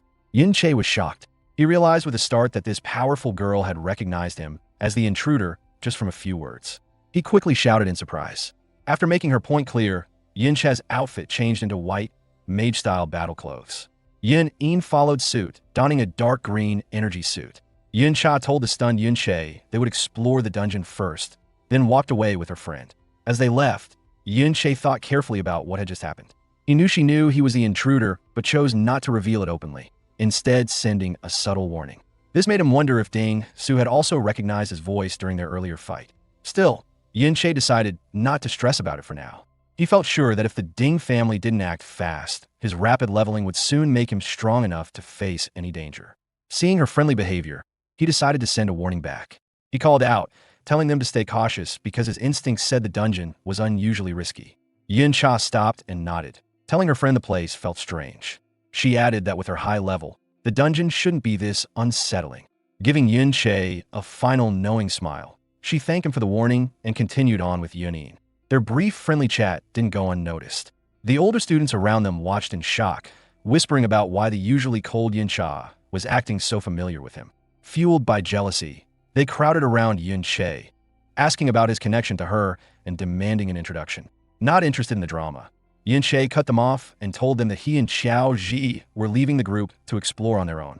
The older students were shocked by Yin Chi's boldness and warned him that, as younger students, the level 20 monsters would definitely defeat them. Surprisingly, their supervisor, Little Xie, told everyone to let the two be. He argued that if Yin Che was close with someone as strong as Yin Cha, then his own level had to be high. When others reminded him of their teacher's rules, Little Xie's real reason came out in his thoughts. He wanted to keep all the rare crystals for himself and didn't want to share the rewards. So letting Yin Che and Xiao Ji go was perfect.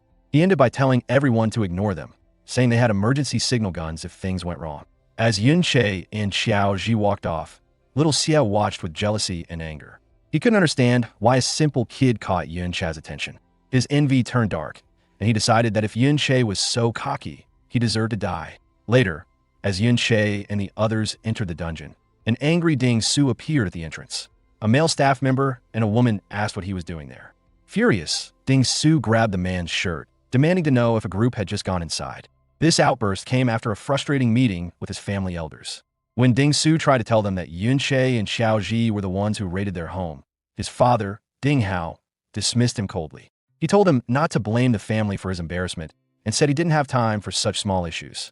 Ding Su insisted he recognized the voices from the raid, but Ding Hao was skeptical, saying the intruders were too skilled to be just students and had easily escaped the guards. Ding Hao told Ding Su that unless he could prove the intruders were stronger than the guards, he wouldn't back his claim. The family leader, Ding Dan, coldly told him to leave the grown-ups to handle serious matters. Rejected by his family, Ding Su had no choice but to take action himself. At the dungeon entrance, he confronted a staff member again, fiercely declaring that since Yin Che and Xiao Ji were inside, he had to chase after them. Inside the dungeon, Yin Che was battling a fierce level 20 greed demon crystal giant made of sharp blue crystals.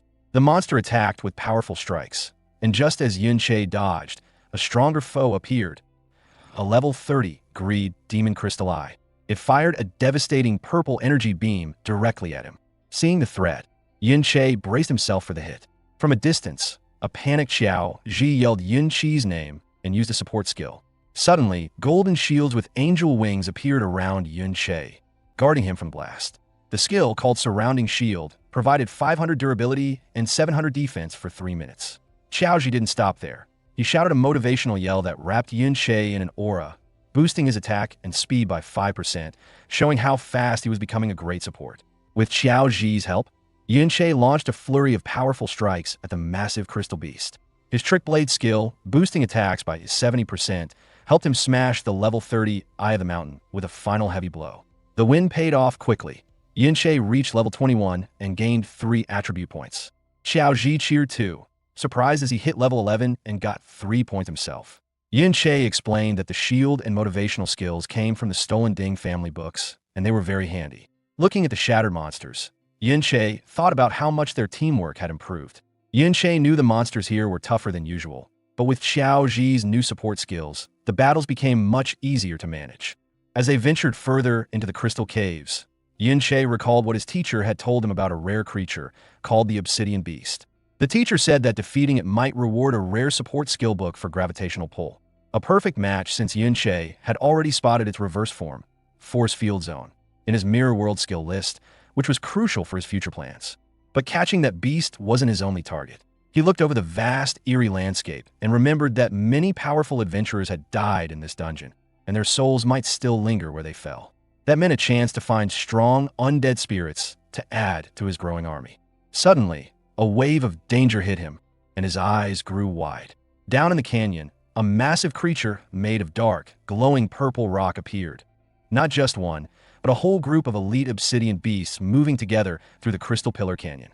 From a high cliff, Yunche and Xiaoji watched in surprise as the beasts marched in a large pack, traveling at least a kilometer, far beyond their usual range. This strange, organized behavior made Yunche mutter, wanderer type. He realized they were facing something bigger and smarter. The way these beasts acted reminded Yunche of a special kind of monster, so he began explaining what a wanderer type really meant. These rare creatures don't stay in one place. They roam freely across the dungeon map. They're much stronger than regular monsters of the same level and can easily overpower unprepared adventurers. In the early days, before people became powerful and learned to control dungeons, encountering a wanderer type was often a deadly challenge just to survive. What made them even more dangerous was that they weren't confined to the dungeon. They could wander outside and threaten nearby towns, causing destruction and loss of life. But Yunche also knew that with great danger came great reward. Wanderer-type monsters dropped far better experience and rare items than normal creatures, making them tempting targets for brave adventurers willing to take the risk. Seeing the large group of obsidian beasts, Yunche knew he had to be careful. These monsters were far too strong to fight head-on, so he decided to observe their abilities first and search for any weaknesses. His first observation revealed they had tough defenses. The level 30 obsidian beasts had a constant healing ability, which made them very difficult to wear down. Before Yunche could come up with a new strategy, the beasts launched an attack, firing a coordinated volley of powerful energy beams called mana rays. Using his speed, Yunche dodged through the dense barrage, aided by the winged shield Xiaoji had cast for protection. But there were too many beams coming too fast. Eventually, one hit him, cutting his skin and sending a sharp pain through his back. He realized even his speed wasn't enough to avoid all the attacks.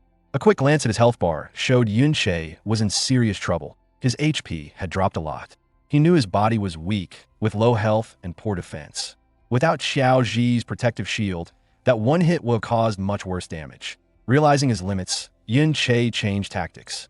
He called forth his undead skeleton army, flickering with eerie green flames, hoping they could hold off the obsidian beasts.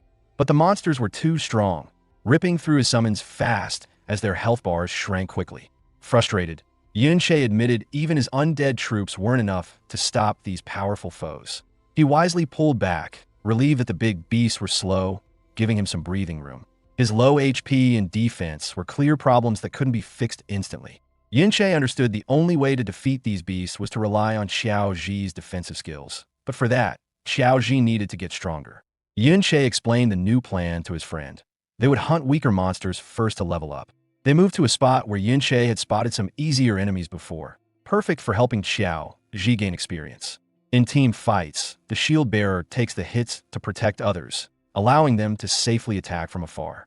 Following Yunche's advice to aim for S rank, Xiaoji had been investing all his new stat points into defense.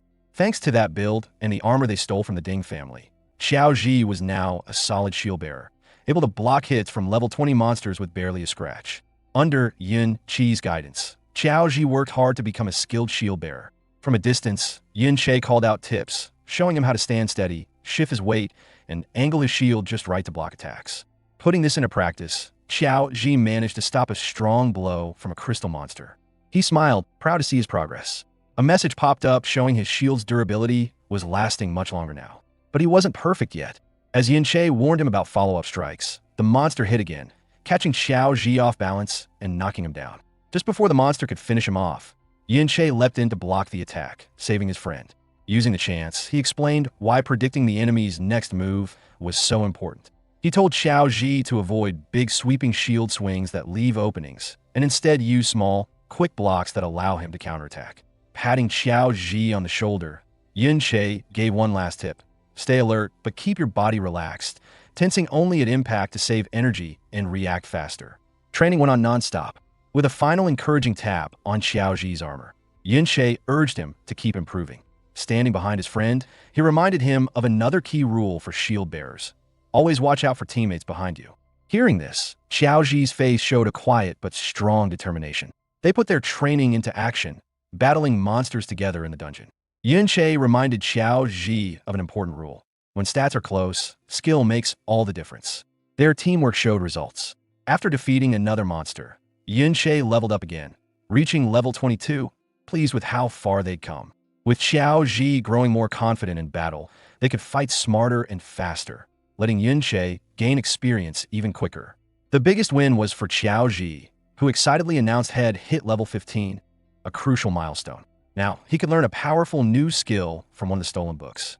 Holding up the glowing rare book for shield armor, he saw it would add an extra protective layer to his shield, boosting durability and defense that scaled with his stats, making him an even tougher tank. At last, Xiao Ji learned shield armor, the last skill from the Ding family's collection he could use. The skill created a shining green armor layer over his summoned shield, greatly increasing its defense. Yin-Che knew this boost would be vital when facing the Obsidian Beast again. Meanwhile, elsewhere in the Crystal Pillar Canyon, 3 teachers watched the same pack of elite Obsidian Wanderer beasts Yin-Che and Xiao Ji had spotted. Concerned by the large group of dangerous wanderers, the teachers agreed the monsters were too risky for students and decided they must be eliminated. They knew the task ahead wouldn't be easy. While regular level 30 monsters were manageable, these elite wanderer types were on a whole different level, stronger, smarter, and much less predictable. Their conversation was cut short when a student's distress signal lit up the sky. Changing plans quickly, the teachers decided to stop hunting and focus on the rescue mission. As they prepared to leave, their concern about the dangerous wanderers was clear. They understood that any student who accidentally crossed paths with those beasts would be in serious trouble. While the team got ready to head out, one of the teachers, Peng Jiang, offered to stay behind just in case things got worse. The leader, Lei, was about to agree when Yin-Che and Xiao Ji suddenly appeared. Yin-Che shared his own worry and suggested he and Xiao Ji could keep an eye on the wanderers instead. He explained that if the rescue team ran into more powerful monsters, 2 teachers might not be enough. Calmly approaching the surprised teachers, Yin-Che pointed out the wanderers were slow and hadn't noticed them yet. He promised to keep a safe distance and just observe, urging the teachers to go ahead without worry. After a pause, the teachers agreed. But before leaving, Lei gave Yin-Che a serious warning. These monsters were deadly, and neither Yin-Che nor Xiao should act rashly or try to fight. But Yin-Che had no intention of hiding. The moment the teachers disappeared, he launched his own attack on the Obsidian Beasts, boldly declaring it was the monsters who wouldn't be getting away. He put their new strategy into motion. Yin-Che called forth his undead army to stand as the first line of defense, absorbing the initial powerful energy blasts from the beasts. This time, the skeletons weren't alone. Xiao Ji, now a tough tank, activated both his surrounding shield and new shield armor skills, creating an almost impenetrable barrier protecting the undead soldiers. The monster's devastating energy beams bounced harmlessly off the shields, barely damaging the skeletal defenders. While the beast focused on his unbreakable frontline, Yin-Che slipped through the chaos and unleashed a series of powerful punches, smashing the shining crystal bodies of the elite monsters. He zeroed in on one glowing beast, watching its health shrink with each strike.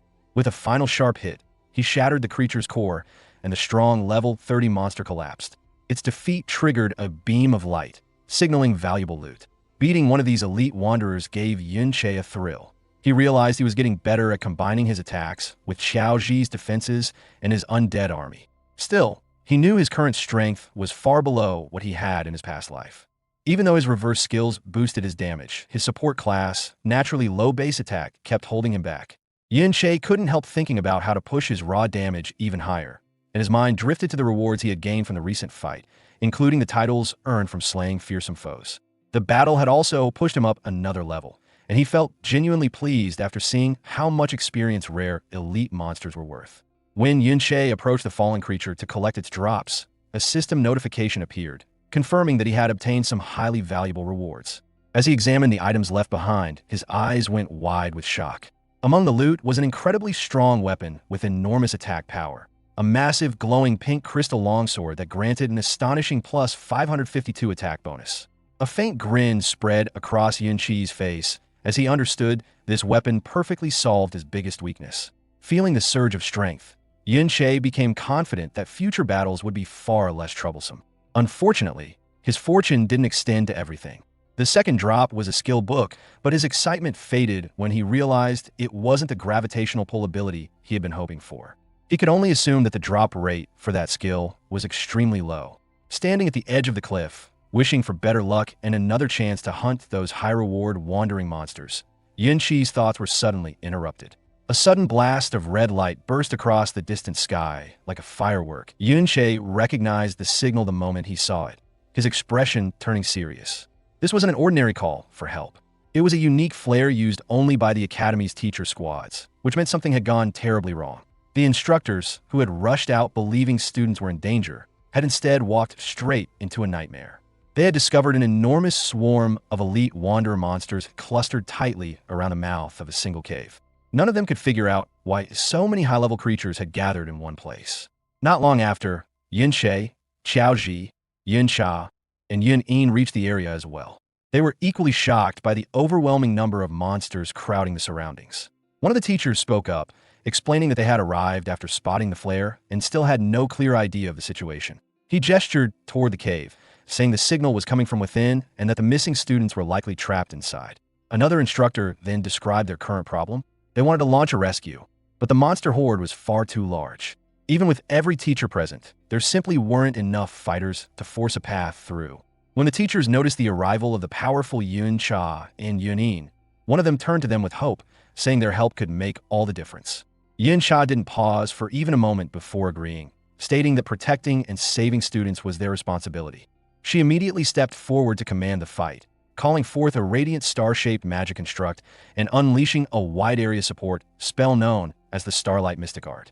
Waves of golden light spread over the teachers and students, surrounding them completely and sharply boosting their morale and combat strength. With her companions now greatly empowered, Yinsha shifted her focus to the monster horde and unleashed a crushing spell known as gravitational pressure, flattening a vast section of the wandering beasts in one strike. At the same moment, Yunin entered the battle with her own lethal technique, Hidden Thorn, which effortlessly shattered a level 30 radiant crystal spike and revealed just how terrifying her strength was. Together, their power was overwhelming. The surrounding students and teachers could only stare in disbelief as the once unstoppable group of monsters was wiped out. Observing their performance, Yinshe felt deeply impressed. He realized that not only were their weapons and gear exceptional, but their mastery over their abilities was equally refined. Once the immediate danger was dealt with, Yinshi's thoughts shifted to a larger question. As the rescue team advanced toward the cave, he wondered what kind of force could draw so many high-level wanderer monsters to one location. Choosing to look into it himself, he instructed Xiao Ji to remain with the main force while he moved ahead alone to investigate. Activating his newly improved skill, Mirror Walk, Yinshe faded from the physical world and stepped into the parallel mirror realm.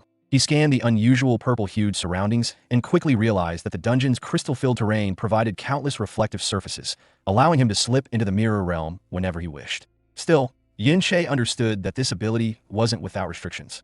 He hadn't yet learned how to exit the dimension freely, recalling how he had been forcibly expelled when the time limit ended during the raid on the Ding family estate, leaving him unable to re-enter afterward. As Yinshe traveled through the mirrored version of the cave, drifting past the hazy, intangible images of other adventurers, he sensed something was off. The humans appeared as reflections, yet the monsters were completely absent. Examining the area more carefully, he noticed that the corpses of monsters he had previously slain were present in solid form within this realm. This observation helped him grasp an important rule of his power. Aside from himself, living beings seemed unable to exist physically in the mirror world, while the dead could. He soon identified them as a team of senior students, among them someone known as Little Xie. From this, he concluded that they were likely the cause of the massive gathering of wanderer monsters and, after being pushed to their limits, had launched the emergency signal. Even so, the biggest question remained unanswered. What hidden presence inside the cave could lure so many dangerous creatures to this single place? Determined to uncover the truth, Yun Che pressed onward. All at once, Yun Che came to a dead stop, his body stiffening as shock and disbelief flashed across his face. What stood before him was the dungeon's real prize, a vast stretch of luminous green crystal or glowing softly in the darkness. In that moment, everything made sense, and he finally understood why little Xie and the others had dared to venture this far. Dungeons were known to hide rare materials that could never be found in the outside world, resources used to forge extraordinary equipment, and these green crystals were among the most valuable, worth far more than any precious metal. When Yun Che focused on one of the crystals, a system prompt appeared, identifying it as Mirror Image Crystal Ore. The message stated that it could be collected and brought out of the mirror realm, but what truly caught his attention was another option asking if he wished to return to the real world from that spot. His heart skipped a beat at the implication. To test his theory, Yun Che touched an ordinary blue crystal nearby, only to see the exact same message appear. A slow, knowing grin formed on his face as everything clicked into place. He finally realized that any reflective surface could serve as a doorway, allowing him to exit the mirror world whenever he pleased. Walking among the glowing green formations, Yun Che casually picked up a chunk of the priceless ore.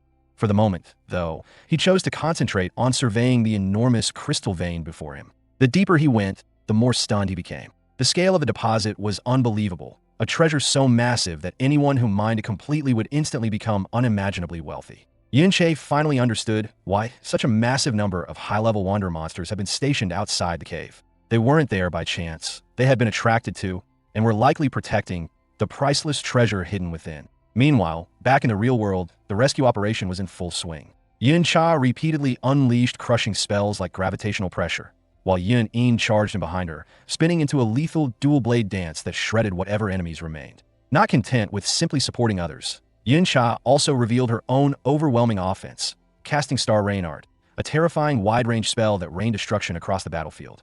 The watching students and teachers were left dumbfounded, silently wondering whether every one of the girls' abilities was at epic rank, as their strength clearly surpassed that of the instructors.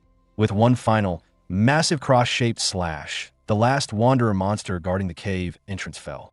One of the seniors, little Xie, let out a shaky laugh and admitted how relieved he was, saying he truly believed he wouldn't make it out alive.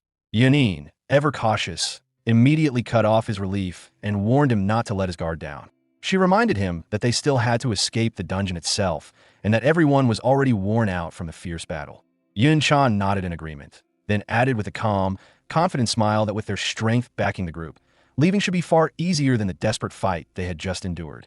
As the rescued seniors were guided away from the cave, Yun Cha suddenly stopped, her eyes widening as a sense of unease washed over her. Alarm and tension spread across her face just as terrified screams erupted from the students behind her. The cause of their panic quickly became clear. The route ahead, which had been cleared only moments earlier, was now once again blocked by an enormous and terrifying mass of elite wanderer monsters. It felt as though every wanderer monster in the entire dungeon had rushed to this single location, forming an overwhelming wall that completely cut off their escape route. While the rescue team in the real world was struggling against the sudden resurgence of the wanderer horde, Yun Che continued moving alone through the mirror realm. He navigated the twisted, maze-like tunnels of the crystal cave, guided only by the eerie green light shining from the rare or veins around him. Then, without warning, Yun Che halted, his eyes stretching wide in pure disbelief at the scene ahead. What he had found was breathtaking. A massive crystal structure shaped like an ancient tree rose all the way to the ceiling of the cave, and at its very peak hovered a brilliant, star-shaped crystal core that throbbed with terrifying power. Yun Che recognized it instantly. This was the dungeon's legendary hidden prize. As he stepped closer, stories he had once heard surfaced in his mind. If the various crystal ores were the dungeon's rare exports, then this core was its ultimate treasure, the single most precious object it could produce. Such secret treasures were formed from the essence of all special dungeon resources, taking an unknown and extremely long time to come into existence. They were so rare that most people would never witness one in their entire lives. More importantly, every secret treasure always possessed an extraordinary and unique effect. Reaching out toward the radiant object, Yun Che understood that he had discovered the true core of the valiant dungeon itself. A satisfied smile appeared on his face as he extended his hand toward the glowing green crystal. At that moment, a system panel appeared, identifying it as a mirror image crystal core. It was listed as a unique grade secret treasure. The item's description also made it clear that this was only a replica of the dungeon's true secret treasure. Even so, Yin-che felt a surge of excitement at what he had found. Still, as he held the glowing core in his hand, a strange sense of unease crept into his mind. He reasoned that just as the crystal ores had drawn in countless wanderer monsters, a treasure of this level should logically be guarded by something far stronger than anything he had encountered so far. Not wanting to linger, Yin-che prepared to activate the treasure and leave immediately. A system interface appeared in front of him, revealing an unexpected condition. Whether he used the item or simply took it with him, it would consume 10 minutes of his remaining mirror walk duration, a restriction that caught him completely off guard. Back in the real world, just as the rescued students were beginning to relax, a heavy and ominous rumble echoed through the cave, shaking the ground beneath everyone's feet. Teachers and students alike looked around in fear, and even the powerful Yun-cha and Yun-in stiffened, their faces filled with shock and unease. From behind the towering crystal structures, a new and terrifying presence emerged. It was an enormous monster, a vastly larger and more menacing version of the wanderer creatures they had only just finished fighting. What stood before them was a wandering lord, a rare enemy that existed apart from the dungeon's main boss and far surpassed ordinary bosses in strength. Worse still, this monster wasn't alone. It commanded a massive swarm of elite followers, forming a force far beyond what they could realistically defeat. Fear spread like wildfire. One student shouted in panic, insisting that wandering lords were only supposed to appear in high-tier dungeons. Despair quickly followed, and many began to believe that death was unavoidable. Just as the group was on the verge of breaking down, Yun-cha's steady and commanding voice rang out above the chaos. She ordered everyone to steady themselves, emphasizing that survival depended on unity and escape, not blind panic. Taking firm control of the situation, she pointed toward a narrow canyon nearby, declaring it the only exit from the basin they were trapped in. She laid out a simple strategy. If they could smash through the monster ranks and escape the basin, their superior speed would allow them to flee successfully. With a final rallying cry, Yun-cha activated her Starlight Mystic art once more, empowering the entire group. She commanded everyone to give everything they had and charge toward the canyon without hesitation. Moved by her leadership, the head instructor, Lee, immediately stepped forward, declaring that their priority was to ensure the student's survival. Activating his light-refracting shield, he announced that the teachers would rotate as the frontline attackers, with him leading the first charge. Without waiting another second, he plunged into the sea of monsters, carving out an opening for the others to follow. The rest of the teachers and students rushed forward right behind him, their combined strikes creating a strong surge that forced the enemy line back. With enemies pressing in from every direction, the group tightened their formation, slowly but steadily forcing their way toward the canyon as the teachers shouted for everyone to endure. Just when it looked like they might succeed, the massive wandering lord finally intervened. It released a thunderous roar, activating a skill known as Battle Cry Rally. In response, dormant crystal monsters throughout the entire dungeon suddenly awakened and began moving, all marching straight toward the basin. They flooded into the canyon in overwhelming numbers, forming an endless tide of enemies that completely sealed off the rescue team's escape. Teachers and students stared in hopeless disbelief as their only path out vanished under countless monsters, unable to understand where so many had come from. As if things weren't already desperate enough, the Wandering Lord activated another ability, Crystal Aura. A vast crimson glow spread over the battlefield, empowering every nearby monster with a terrifying 20% boost to health, attack, and defense. The front line collapsed almost instantly, students screaming in shock as the monster's attacks suddenly became unbearably strong. The strengthened enemy force claimed its first casualty when a teacher was struck by multiple energy beams, shouting that the damage was impossible to heal before he was overwhelmed and slain. A nearby student cried out in terror, announcing that a teacher had fallen. As fear threatened to tear the group apart, Yin-cha stepped in once again and seized control. She ordered the shield users to move forward and form a solid barrier, while commanding the priests to focus all healing on keeping the shield bearers alive. Even as she issued her firm orders, Yin-cha knew the truth of their situation. They were exhausted, cornered, and barely managing to hold their ground. What frightened her the most was the realization that the Wandering Lord itself still hadn't truly entered the fight. One instructor, his expression grim, admitted that continuing like this was pointless and that there was no way they could force a breakthrough. Believing their formation was doomed, one of the more fearful teachers made a selfish decision to abandon the group. Activating his stealth ability, he shouted that survival was now an individual matter and dashed off, trying to slip past the monsters and flee alone. Instructor Lee yelled after him, warning that the stealth wouldn't last long enough to save him. Sadly, his warning proved correct. The fleeing teacher was quickly exposed when a small turtle-shaped crystal creature burst from the ground, cutting off his escape. As the teacher stood frozen in panic, the massive Wandering Lord, which had been silently observing until now, finally took action. It unleashed a catastrophic beam of raw energy that slammed into the spot where the lone teacher stood. In an instant, he was completely erased, reduced to nothing but ash by the Lord's overwhelming power. The blast didn't stop there. It shattered the canyon walls as well, triggering a massive collapse that buried the only escape path under tons of rock. The remaining teachers and students could only stare in stunned terror at the monstrous display of strength. One of them, pale with despair, muttered that there was no longer any way out. Having blocked off their final route of escape, the towering Wandering Lord shifted its focus back to the trapped group, its crystalline eyes blazing as it began charging another devastating energy attack. A student cried out in pure despair, convinced that their end had come and that they would be the monster's next victim. With no chance of escaping the incoming attack, the group braced themselves for the inevitable, knowing a blast of that size was impossible to block. Yet at the final moment, one of the students suddenly summoned a massive and ornate shield that appeared directly in front of them. It was an epic grade level 70 item known as the Rock Mountain Shield, famous for its enormous defense and resistance. The Wandering Lord's energy beam crashed into the huge shield with terrifying force, shoving it backward as the pressure threatened to shatter it. The teachers and the stronger students rushed forward to brace the shield, understanding that if it collapsed, none of them would survive. Yun Cha, her face tight with strain, revealed the reasoning behind their desperate attempt. Because the shield was a level 70 item, its durability was extremely high. However, its level requirement was far beyond their strength, meaning no one in the group could actually equip it to gain its stat bonuses. As a result, they were forced to hold the enormous and heavy object in place using their own physical strength.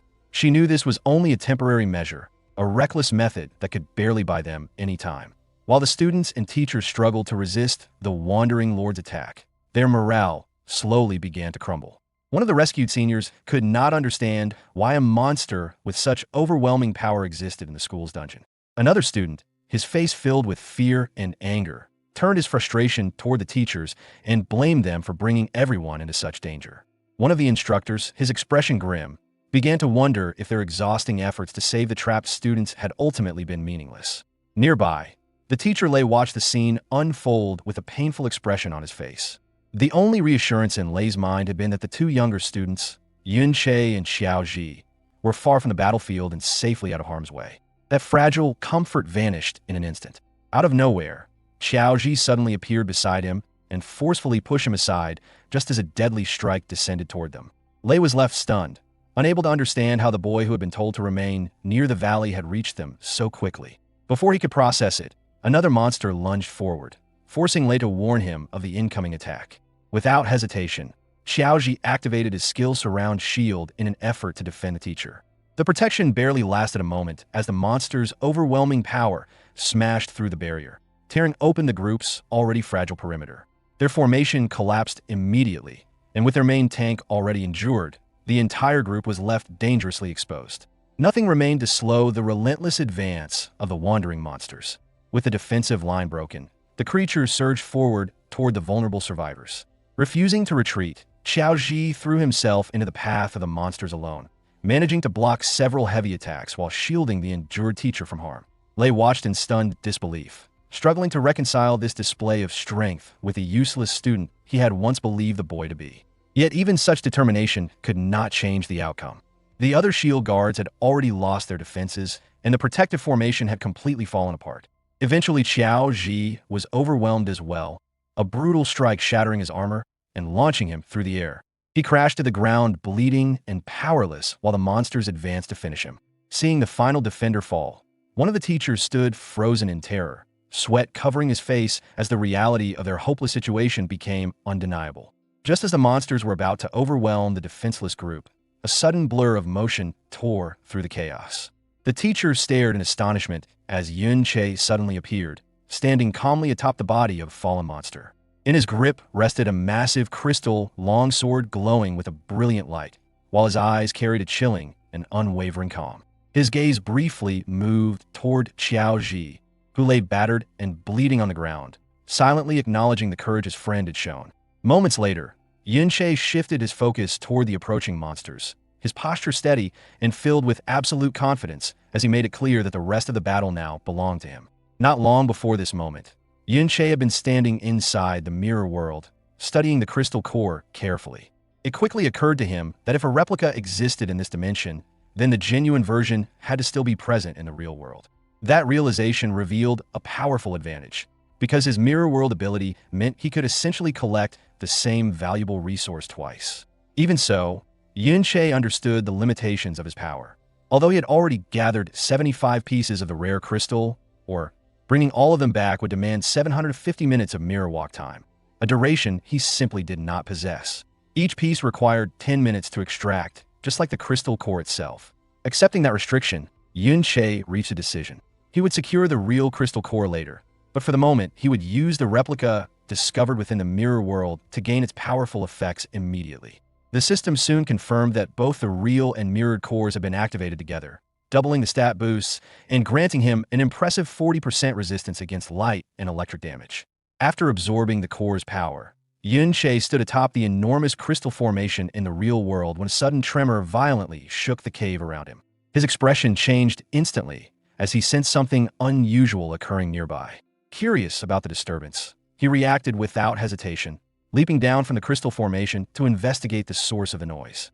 While descending, Yunche chose to test the new control he had gained over his ability to leave the mirror world whenever he wished. Passing directly through the crystal walls, he slipped once more into the parallel dimension and quickly confirmed that nearly 13 minutes of his mirror walk time still remained. A confident smirk appeared on Yunche's face as he confirmed another important detail about his ability. As long as time still remained on his mirror walk, he could freely move in and out of the mirror dimension whenever he wished. The cooldown would only begin once the entire duration had been exhausted. Wanting to be certain, Yunche immediately tested it by slipping through the crystal walls and returning to the real world without difficulty. The moment he reappeared, however, a shocking scene unfolded before him. The number of monsters had multiplied drastically, far beyond what the crystal or alone could have attracted. Looming above the entire swarm stood the massive Wandering Lord, and Yunche finally realized that this creature had been the true source of the ominous presence he had sensed since the beginning. Recognizing the scale of the threat, his thoughts immediately turned to his friend Xiaoji. He understood that Xiaoji and the others were now facing extreme danger. Yet the control he had gained over the mirror world sparked a new idea in his mind. Because he could now enter and leave the dimension at will, Yunche saw a possible way to challenge the seemingly unstoppable boss. With that realization, a strategy quickly formed. He began slipping repeatedly between the mirror world and reality, using the alternate dimension to reposition instantly, avoiding the monster's attacks before reappearing to strike them down. The constant shifting made his movements unpredictable, turning the fight into a deadly series of sudden attacks and swift retreats. The tactic proved highly effective. After defeating several additional elite monsters, Yunche advanced to level 24. Pausing briefly, he assessed his new strength and calculated that with his increased mana and the doubled recovery provided by the crystal cores, he could now stack his Blade of Trickery skill enough to reach a massive 330% boost to his attack power. Even so, Yunche remained clear-headed about the situation. Despite the explosive growth of his abilities, he knew his current strength was still insufficient to directly confront the giant Wandering Lord, a monster far more dangerous than an ordinary dungeon boss. Yunche concluded that reaching at least level 30 was necessary if he wanted a genuine chance of defeating the Wandering Lord, yet he also knew he was still far from that goal. The scene then shifts back to the desperate struggle in the real world where the students and teachers stood on the verge of being wiped out. At the very moment when hope seemed completely gone, Yunche finally emerged from the mirror world and appeared directly in the center of the battlefield. Standing atop the corpse of a fallen monster, he glanced toward Xiaoji, who lay injured yet unyielding, silently acknowledging the courage his friend had shown. With unwavering resolve, Yunche made it clear that the battle from this point forward would be his responsibility, preparing to confront the entire horde of monsters alone. Having left the mirror world for the final time, he landed solidly on the ground and immediately took control of the situation. Those capable of support abilities were instructed to strengthen him while he engaged the advancing wanderers. Yuncha and Xiao Ji responded without hesitation. The elite student activated her Starlight Mystic Art, while Xiao Ji reinforced him with Surround Shield and Shield Armor, the two abilities greatly increasing Yunqi's spirit and attack strength. Empowered by the buffs, Yunche turned into a force of destruction. His massive crystal longsword carved effortlessly through the ranks of elite monsters, cutting them down one after another. Although the sheer number of enemies was absurd, he understood that he was no longer truly threatened. After absorbing the power of the two crystal core secret treasures, his health had multiplied several times over, and the 40% resistance against light and electric damage made him incredibly resilient against the monster's attacks. The only irritation he felt was the creature's immunity to the confusion effect of his chaotic thorn skill, a limitation that would have otherwise allowed him to eliminate them even faster. The remaining students and teachers could only stare in stunned silence as the battle unfolded before them. Lely Li and the senior students, who had once dismissed Yun Che, now watched with complete disbelief. After checking his status window, they confirmed that he was listed as a support class chanter. Yet none of them could understand how someone with that class possessed such overwhelming attack power or what strange ability allowed him to seemingly vanish and reappear across the battlefield. Li, his arm still bleeding from an earlier wound, observed the scene with a mixture of shock and admiration, struggling to accept that the younger student he had been worried about was actually this formidable. Empowered by his newfound strength and durability, Yunche moved like an unstoppable force, cutting through the endless ranks of elite wandering monsters. The enormous number of powerful enemies granted huge amounts of experience, causing his level to rise at a breathtaking pace. Yun Sha, who had once recognized him as the intruder at the Ding residence, could only watch in astonishment. At first she had assumed he was nothing more than a reckless thief, but now she was forced to admit that his strength exceeded anything she had imagined. Yun Yin was equally stunned, left completely speechless by the overwhelming display from the boy who shared her surname. Yun Che continued his relentless assault, slipping in and out of the mirror world to reposition and strike, his movements flashing like streaks of purple energy. One level after another was gained in rapid succession until he quickly reached level 28. The students and teachers who had been moments away from death were left completely bewildered by the sudden turn of events. Among them, the teacher Lei briefly wondered whether Yun Che might actually be some high-level support sent from outside. But after recalling having seen him before, he realized with disbelief that the young warrior before them was truly one of their own students. Little Xie, who stood nearby, was even more stunned, finding it impossible to believe that an ordinary student could possess such overwhelming strength. Yet despite Yun Chi's astonishing performance, the Wandering Lord remained an enormous threat looming over the battlefield. As the gigantic creature prepared to unleash another devastating energy beam, the students and teachers reacted with alarm. Yun Chi's expression grew serious, as he understood clearly that even with all the power he had recently gained, taking that attack head-on would still be fatal. While the Wandering Lord advanced with its beam blazing, the students and teachers, sheltering behind their improvised shield wall, felt the pressure mounting. Once the massive creature moved close enough, the two shields would no longer be able to keep them safe. Seeing that Yun Che had already reduced the number of smaller monsters significantly, the teacher Lei urgently ordered everyone to break away and run toward the other exit. In his mind, no matter how strong Yun Che appeared, defeating the Wandering Lord alone was simply impossible. However, the suggestion quickly sparked objections. One of the students immediately pointed out the main problem. The two enormous shields were far too difficult to move, and abandoning them would leave everyone completely exposed to the Lord's destructive attacks. Another student added that the shields were far too heavy to carry by hand and could only be transported through an inventory, something none of them possessed the ability to do. As the argument began to escalate in panic and frustration, a calm voice suddenly cut through the noise and urged them to leave the matter to him. The one who spoke was Yun Che. With composed determination, he revealed a new plan that placed himself at the center of the risk. His intention was to confront the Wandering Lord directly and draw its attention, allowing the others a chance to escape safely. Lei was stunned by the willingness behind such a decision, struggling to understand what would happen to Yun Che if everyone else fled. Yun Che then began to explain the reasoning behind his plan. From the memories of his past life, Yun Che understood that leaving a Wandering Lord alive would eventually lead to catastrophe, as the creature would gather every monster within the dungeon before wandering into the outside world and unleashing a massive disaster. With firm resolve in his eyes, he made the decision to remain behind and personally bring down the monstrous beast. Activating his blade of trickery, his attack power surged dramatically, reaching an astonishing 350% increase. At the same time, he confirmed that more than 5 minutes still remained on his mirror walk, giving him a crucial advantage for confronting such a powerful opponent. As Yun Che prepared to challenge the Wandering Lord alone, The teacher, Li, reluctantly made the difficult decision to guide the others toward retreat, urging everyone to move quickly. He believed that even someone as strong as Yun Che would eventually be worn down while facing such a massive enemy. In his mind, the faster they escaped, the sooner Yun Che might also find an opportunity to withdraw. When one student doubted Yun Che's confident claim that he could defeat the Lord, Li dismissed it as a courageous attempt meant to calm everyone, knowing well how terrifying the strength of a true wandering lord could be. Forced to retreat alongside the group, Xiao Ji felt a deep sense of helplessness. Looking back with a pained expression, he hated that his only option was to flee while his friend remained behind to face unimaginable danger. Quietly, he could only hope for Yun Che's survival. Meanwhile, Yun Che himself was far from powerless. He continued cutting through the remaining monsters, growing stronger with each defeat, and before long, he gained another level. When the towering Wandering Lord unleashed its destructive energy beam, Yun Che activated Mirror Walk and slipped out of reality entirely. The blazing attack passed harmlessly through the empty space where he had stood moments before. In the next instant, he reappeared behind the creature and delivered a powerful strike with his glowing blade.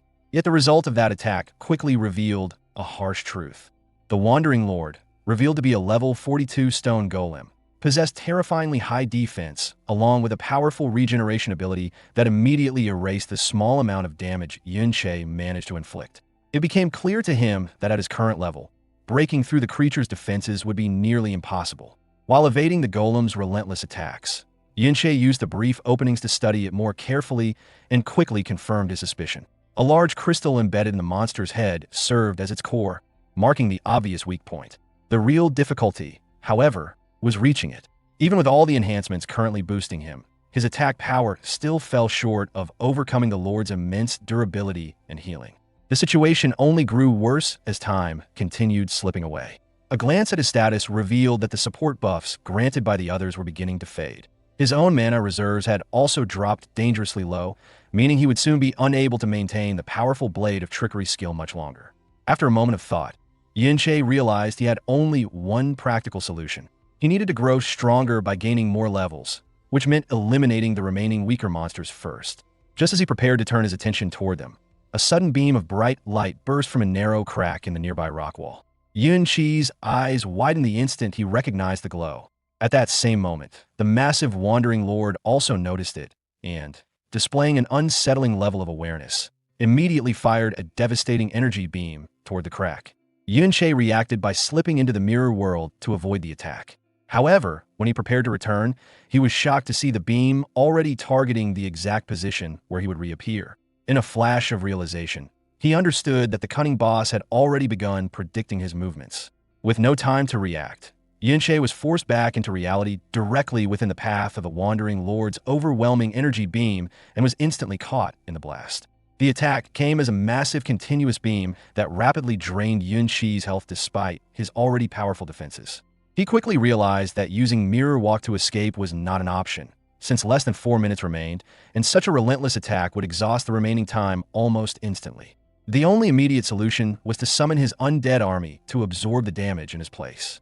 However, Yun Che understood that this would come at a heavy cost. Reviving his summons would consume a large portion of his already depleted mana, leaving him with almost nothing to fuel the attack power he needed for a counterstrike. As the pressure mounted, he briefly considered withdrawing from the fight and regrouping instead. Just when defeat seemed close, another powerful strike suddenly collided with a Wandering Lord's beam.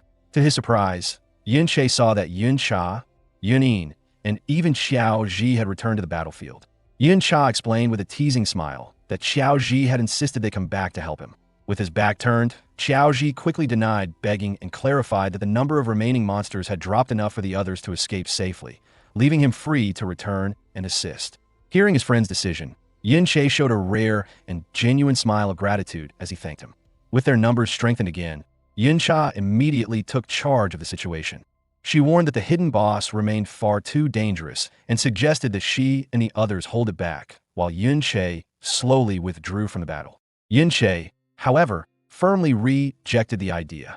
With their support now behind him, he felt there was no longer any reason to restrain himself and decided to fight with everything he had. Backed by his allies, he resumed cutting down the remaining monsters, steadily gaining experience while the last of his mirror walk time ticked away. At the crucial moment, he finally reached level 30, the target he had been aiming for. Now standing at the level he needed, Yunche understood that his attack power had finally reached the point where confronting the Wandering Lord was truly possible. Without hesitation, Yunche equipped the rare level 30 Corrupted Knight's armor he had obtained from the Ding family's dungeon, the heavy gear greatly strengthening his defenses. Yun Cha observed him closely and questioned whether he truly intended to strike the Wandering Lord's weak point located on its head. She pointed out that reaching such a height was practically impossible, but Yunche had already prepared for that problem. He revealed that he had finally acquired a skill he had long wanted, the gravitational pull skill book, which he had looted from one of the wandering monsters earlier. The ability allowed the user to draw a target object toward themselves. More importantly, its reversed form, known as gravitational traction, worked in the opposite way, pulling the user toward the chosen target, with the pulling force becoming stronger as the user's strength decreased. With this new movement skill in his arsenal, the Wandering Lord's elevated weak point was no longer unreachable. Yunche activated Blade of Trickery once more, rapidly stacking its effect as his attack power surged higher and higher, and with calm confidence he assured the others that everything was under control. Once his preparations were complete and his power fully built, Yunche extended a hand glowing with swirling purple energy and aimed directly at the giant Wandering Lord's head. The moment he triggered gravitational traction, a powerful force seized his body and dragged him forward at tremendous speed. He shot through the air like a launched projectile, the rocky ground beneath him cracking as he accelerated straight toward the towering monster. In a stunning display of precision and control, he landed perfectly atop the Wandering Lord's head, positioning himself right beside the shining crystal core embedded there, his energized sword humming with destructive power and ready to strike. Far below, Yun Cha and Yunin, who had moments earlier declared such a feat impossible, could only stare upward with frozen expressions of disbelief and astonishment at what they had just witnessed. Now standing directly at the Wandering Lord's weak point, Yunche gathered every ounce of his strength for the final blow. With all the power he had built up, Yunche drove his heavily empowered sword straight into the glowing crystal core, sending a web of cracks rapidly spreading across its surface. Even so, the enormous creature refused to fall quietly. In its final moments, the Wandering Lord released a massive surge of energy from its core, unleashing a desperate explosion meant to destroy the one who had struck it down. Yunche was caught directly in the center of the blast, and his health began dropping rapidly as countless system messages reported the continuous damage tearing through his body. Despite the overwhelming force, his newly strengthened defenses and greatly increased health allowed him to endure the assault. Clenching his teeth, he forced himself to withstand the devastating energy until the blinding light finally faded. When the explosion ended, Yunche was still standing, battered and exhausted but alive. At the same time, the Wandering Lord's gigantic crystal body shattered apart, breaking into countless fragments as confirmation messages appeared announcing his incredible victory. The defeat of the Wandering Lord rewarded him with a massive bonus of 5,000 experience points along with the prestigious title of Wanderer Killer. Even more valuable, the hidden boss left behind 2 legendary quality skill books, Golden Light Shield and Angel's Protection, rewards of extraordinary power and rarity. The surge of energy and experience from the victory instantly pushed Yunche forward by 3 additional levels, raising him to level 33. Watching from a distance, the students and teachers remained frozen in stunned silence. Xiaoji could only marvel at how unbelievably strong his friend had become, while Yun Yin and Yun Cha struggled to accept that he had truly defeated such a terrifying monster on his own.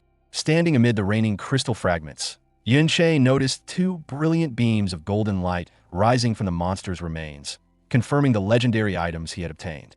Before he could inspect them, however, he was forced to leap away quickly as the gigantic headless body of the Wandering Lord began collapsing toward the ground. Yun Cha quickly shouted a warning after realizing that Yunche was still standing atop the collapsing body of the giant monster. Moving with impressive agility, Yunche skillfully navigated the crumbling remains, leaping from one falling fragment to another until he safely reached the ground. As the dust slowly cleared, the fall of the Wandering Lord revealed a massive opening carved into the mountainside. Inside the broken mountain lay a vast and shadowy cavern, its floors scattered with the skeletal remains of both wanderer monsters and fallen humans. Studying the ancient battlefield, Yunche came to a grave realization. Long ago, an even more powerful and ancient Wandering Lord must have been born in this very place.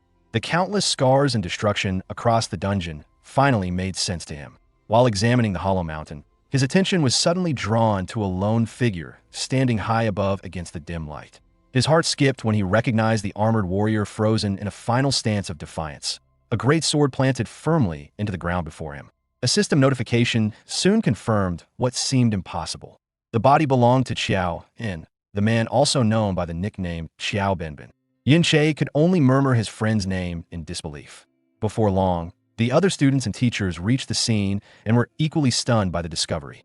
Yun Cha, her voice filled with amazement, identified the warrior as the infamous traitor Xiao Ben. She admitted that although she had always heard this was the location where he had been killed by the hero Ding Kuan, she had never imagined the scene would look like this. The battlefield clearly showed signs of a desperate last stand against countless enemies, both monsters and humans. The proud and unyielding figure before them stood in stark contrast to the statue displayed in the Modern History Memorial Hall, which depicted him humiliated beneath someone's foot. Yun Cha remarked that the figure before them did not resemble someone who had been easily defeated. Yun Che remained silent, his expression heavy with grief as he looked at the remains of his fallen friend. After a long pause, Xiao Ji, the warrior's great-grandson, finally spoke. He told Yin Che that even if it sounded hard to believe, he had begun to think that his great-grandfather might never have been the villain history claimed. Standing before the remains, he carefully explained the truth he had pieced together. During his childhood, he had spent countless hours searching through historical records about his great-grandfather. Yet the parts describing his actual experiences were always frustratingly vague and incomplete. Even so, he had managed to uncover a few important clues. Among them was the strange habit his great-grandfather had of entering dungeons far below his actual level. That discovery led him to a question he could not ignore. Why would an S-rank professional, someone who had surpassed level 60, ever come to a low-level dungeon like this one? With growing certainty, he shared the answer he had reached. This dungeon was one of the rare places capable of spawning a wandering lord, a monster able to gather every creature in a dungeon and eventually lead them into the outside world, creating a massive disaster. He explained that in those earlier times, the government lacked enough soldiers to guard against the constant danger of monsters emerging from dungeons. Because of that, they depended on a small number of powerful and responsible professionals who regularly eliminated the most dangerous threats before they could grow. His great-grandfather, he said with quiet pride, had been one of those individuals. Rather than betraying humanity, he had likely entered this dungeon to stop a catastrophe before it could happen. As Yin Che listened without speaking, Xiao Ji's earlier confidence slowly weakened. He admitted that most people probably believed he was simply inventing a story, and that even members of his own family thought he was only seeking comfort by imagining a better truth. Believing that he had only been twisting the vague historical records into a story he wished were true, Xiao Ji's hope began to collapse. Just as he was about to fall silent, a hand gently rested on his shoulder. Looking up, he saw Yun Che standing beside him with a calm and understanding smile as he quietly expressed his belief in him. Yun Cha and Yun Yin watched the moment unfold with visible shock and admiration, while Xiao Ji himself was left completely speechless, overwhelmed by the sincerity behind such a simple declaration of trust. For Yun Che, the sight of the fallen warrior stirred a flood of memories about his old friend and comrade, Xiao Benbin, whose heroic legacy had been cruelly distorted by history. He remembered the boy's youthful arrogance, the way he proudly claimed that his natural talent meant he needed no master and would soon surpass Yun Che himself. Yet he also recalled the same boy panicking when situations grew out of control, shouting desperately for help when surrounded by monsters, only to stubbornly deny afterward that he had needed saving at all, his pride deeply wounded. Yun Che remembered the strange habit his friend had of secretly training harder than anyone else, then casually showing off the results as if it had come easily. He thought about how Xiao Benbin always chose the weakest shield bearer class, the sword guard, simply because the other shield classes were too slow to keep up with Yun Che's reckless fighting style. No matter how often he tried to slip away alone to train, Yun Che always seemed to run into him again, with Xiao Benbin offering excuses that he simply could not resist a good battle and that saving people was something that just happened along the way. Now standing before the remains of that same stubborn friend, Yun Che felt a renewed sense of purpose ignite within him. With a quiet but firm resolve, he vowed that for Xiao Benbin's sake, he would eventually settle the score with the Ding family, the ones responsible for the suffering that had followed his friend even after death. At the Ding family residence, Ding Su was urgently recounting the events of the dungeon expedition to his skeptical father and uncle. Despite their doubtful expressions, he insisted that every word was true and that Yunche really possessed such incredible strength, even suggesting they confirm it with the teacher who had led the expedition if they still questioned him. He explained that he himself had originally been barred from entering the dungeon due to his low level, forcing him to remain outside and wait until the survivors eventually emerged. The scene shifted back to that moment, where the returning students were filled with excitement and disbelief. From a distance, they had all witnessed the fall of the massive Wandering Lord, and the story of someone defeating a rare hidden boss over level 40 had already begun spreading among them. The achievement felt almost impossible, far beyond anything they had imagined witnessing firsthand. Listening to their discussions, Ding Su soon learned that the one responsible was Yunche. The realization stunned him, especially since even the highly respected Yun Cha had been present among the students. Yet someone even stronger had emerged from the same group. The mystery of Yun Chi's true identity left him deeply unsettled. Returning to the present, the third head of the Ding family listened to the report in silence for a long moment before slowly rising from his seat. With a cold expression, he ordered the family guards to assemble and prepare to follow him to the traitor's dungeon, the place where Xiao Binbin had supposedly met his end. His brother, Ding Yi, stopped him briefly after recalling a detail from Ding Zu's earlier account about the intruders who had appeared at their home. With a dark glint in his eyes, he suggested that members of the Qiao family should also be brought along. Meanwhile, back inside the dungeon, Yunche examined one of the legendary skill books that had dropped from the Wandering Lord, the Golden Light Shield. Without hesitation, he handed the valuable book to Qiao Ji, telling him he should take it and learn the skill since it required no level to use. Watching the exchange, Yunsha could not hide her surprise and asked why Yunche would give away something as valuable as a legendary skill so easily. Yunche answered calmly, explaining that the ability was designed only for shield bearers and therefore had no use for him. He then added that Xiao Ji's great-grandfather had most likely relied on that very skill during his own battles. Hearing this, Xiao Ji accepted the book with clear emotion. Yun Cha observed the moment with thoughtful eyes and remarked that although Xiao Ji might lack powerful abilities, Yunche clearly possessed more than enough. She admitted that even her own techniques, which were considered high-level, seemed insignificant compared to his, mentioning his strange movement that looked like teleportation as well as his ability to summon large numbers of undead. At the mention of those undead creatures, Yin Chi's expression suddenly hardened and a faint glow appeared in his eyes. A forgotten detail about his power resurfaced in his mind. His undead summons were formed from souls discovered within the mirror world. That thought led him to a startling realization. If souls truly gathered there after death, then it was possible that Xiao Binbin's spirit had been waiting in that dimension all this time. The idea filled him with both excitement and nervous anticipation. At that moment, a system notification appeared, confirming that Mirror Walk had finished cooling down and granting him 30 full minutes to enter the mirror world again. Wondering if he could finally locate his fallen friend's soul, Yunche activated the skill without hesitation as familiar purple light wrapped around his body. Stepping into the strange blue-green landscape of the mirror world, he soon saw exactly what he had hoped for. Standing in the distance was a powerful spectral figure clad in full armor, carrying a calm yet imposing presence. Overcome with emotion, Yunche quietly spoke the nickname of his old companion, Xiao Binbin, realizing that his friend's soul had truly remained here all along. Meanwhile, back in the real world, some time had passed as Yun Yin approached Yun Cha and reminded her that they should soon depart because she still had an important audience ceremony to attend. Yun Cha showed little desire to leave, admitting that although they had already spent quite some time there, the events unfolding were far too interesting to walk away from. Her gaze drifted toward the place where Yun Che had last been standing, and she wondered aloud what he could possibly be doing and why he had disappeared for so long, completely unaware that he was experiencing an unexpected reunion in another dimension.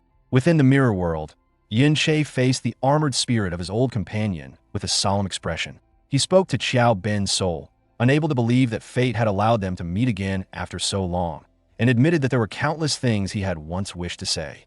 Yet the long-awaited reunion ended almost as soon as it began. With a trace of sadness, Yunche realized that his friend would never be able to respond because the calm spirit was suddenly consumed by a dark and sinister energy that twisted its form into a monstrous, roaring undead creature. A heavy realization settled in Yun Chi's heart as he understood that Xiao Binbin had truly become an undead spirit, a being driven by instinct rather than memory. Though he had no desire to raise his blade against his friend, he knew there was no other choice. Launching himself into the air, he avoided the creature's attack and prepared for the inevitable battle. As the clash began, purple energy shone in Yunqi's eyes while he carefully studied his opponent. During the fight, however, something unusual occurred. Fragments of crystal began floating around him, each displaying a different scene within its surface.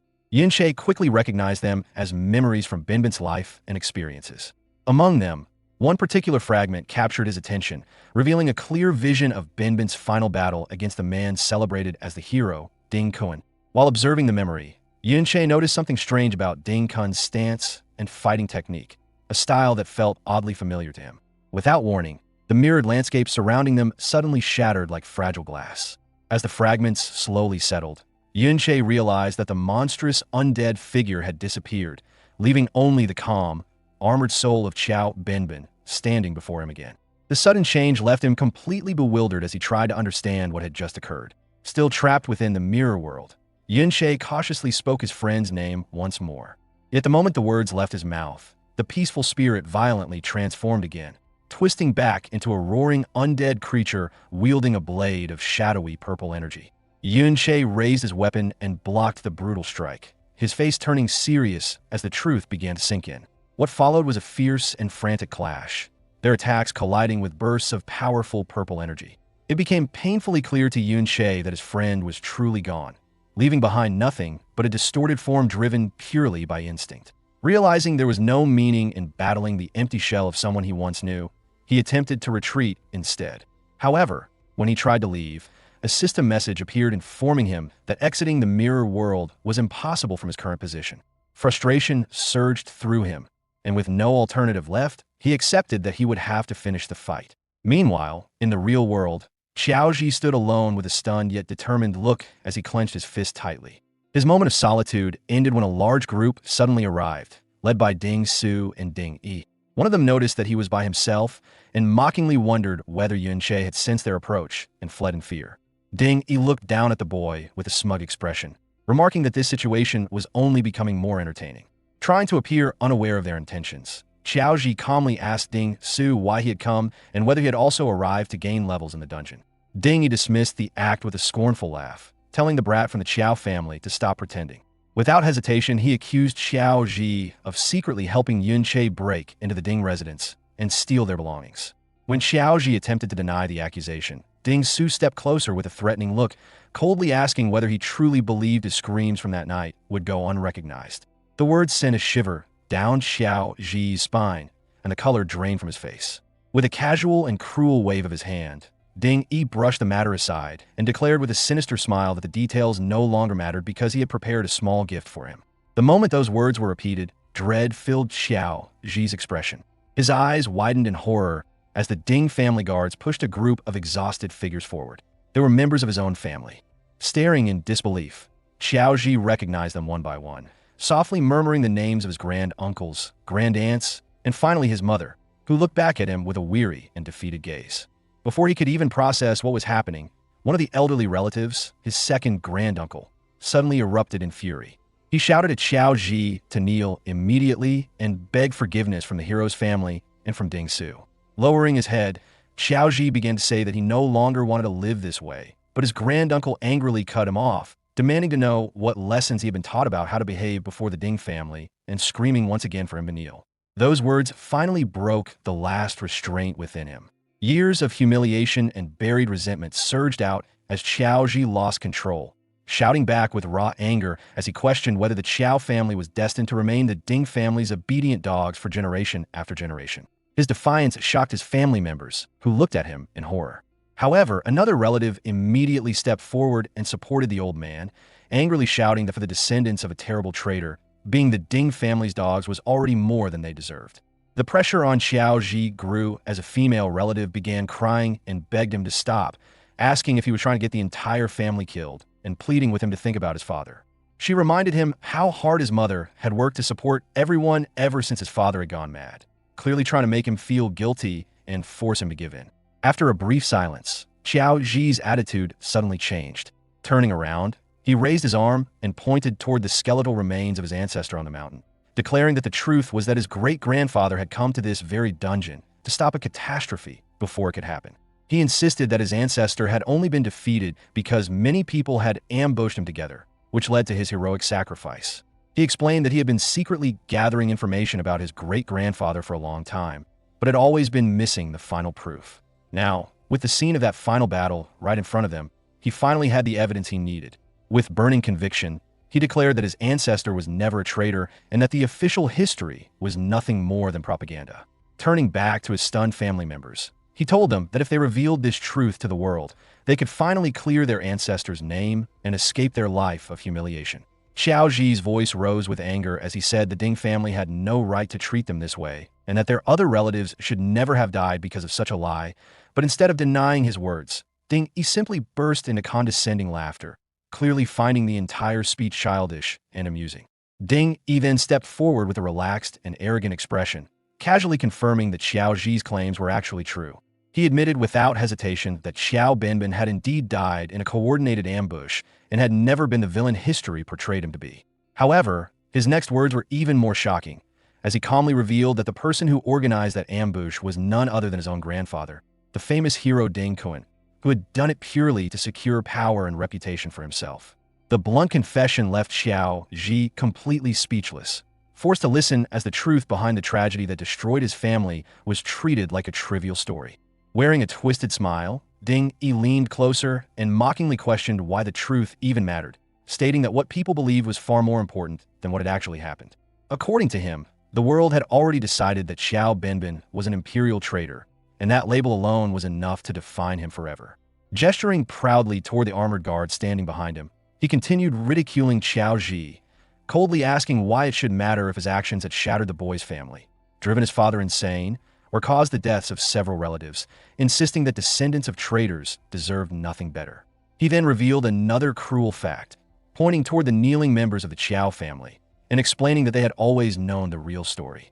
With a mocking tone, he asked Xiao Zi how he thought some of those relatives had died, hinting that they had been eliminated simply because they knew too much. After delivering this final psychological blow, Ding Yi calmly straightened his tie and gave a quiet but terrifying order for them to kneel.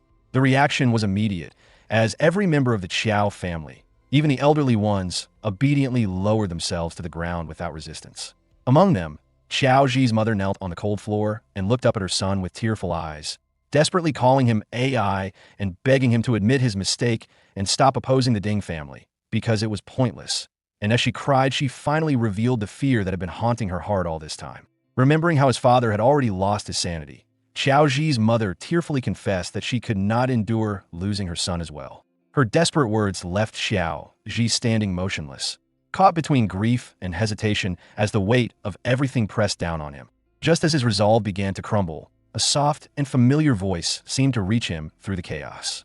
The image was of his mother from happier days before their family had been crushed by humiliation, but the comforting moment quickly faded when Ding Su stepped forward with a mocking grin, his face still wrapped in bandages from his previous clash with Yin Che. Irritated by Xiao Zi's silence, he sneered that the boy was hopelessly stupid and suddenly lashed out with a brutal kick, shouting that if he refused to kneel willingly, then he would be forced to do so. This time, however, the outcome was completely different, as Xiao Zi's eyes flashed with power and he calmly raised his arm to intercept the strike with ease.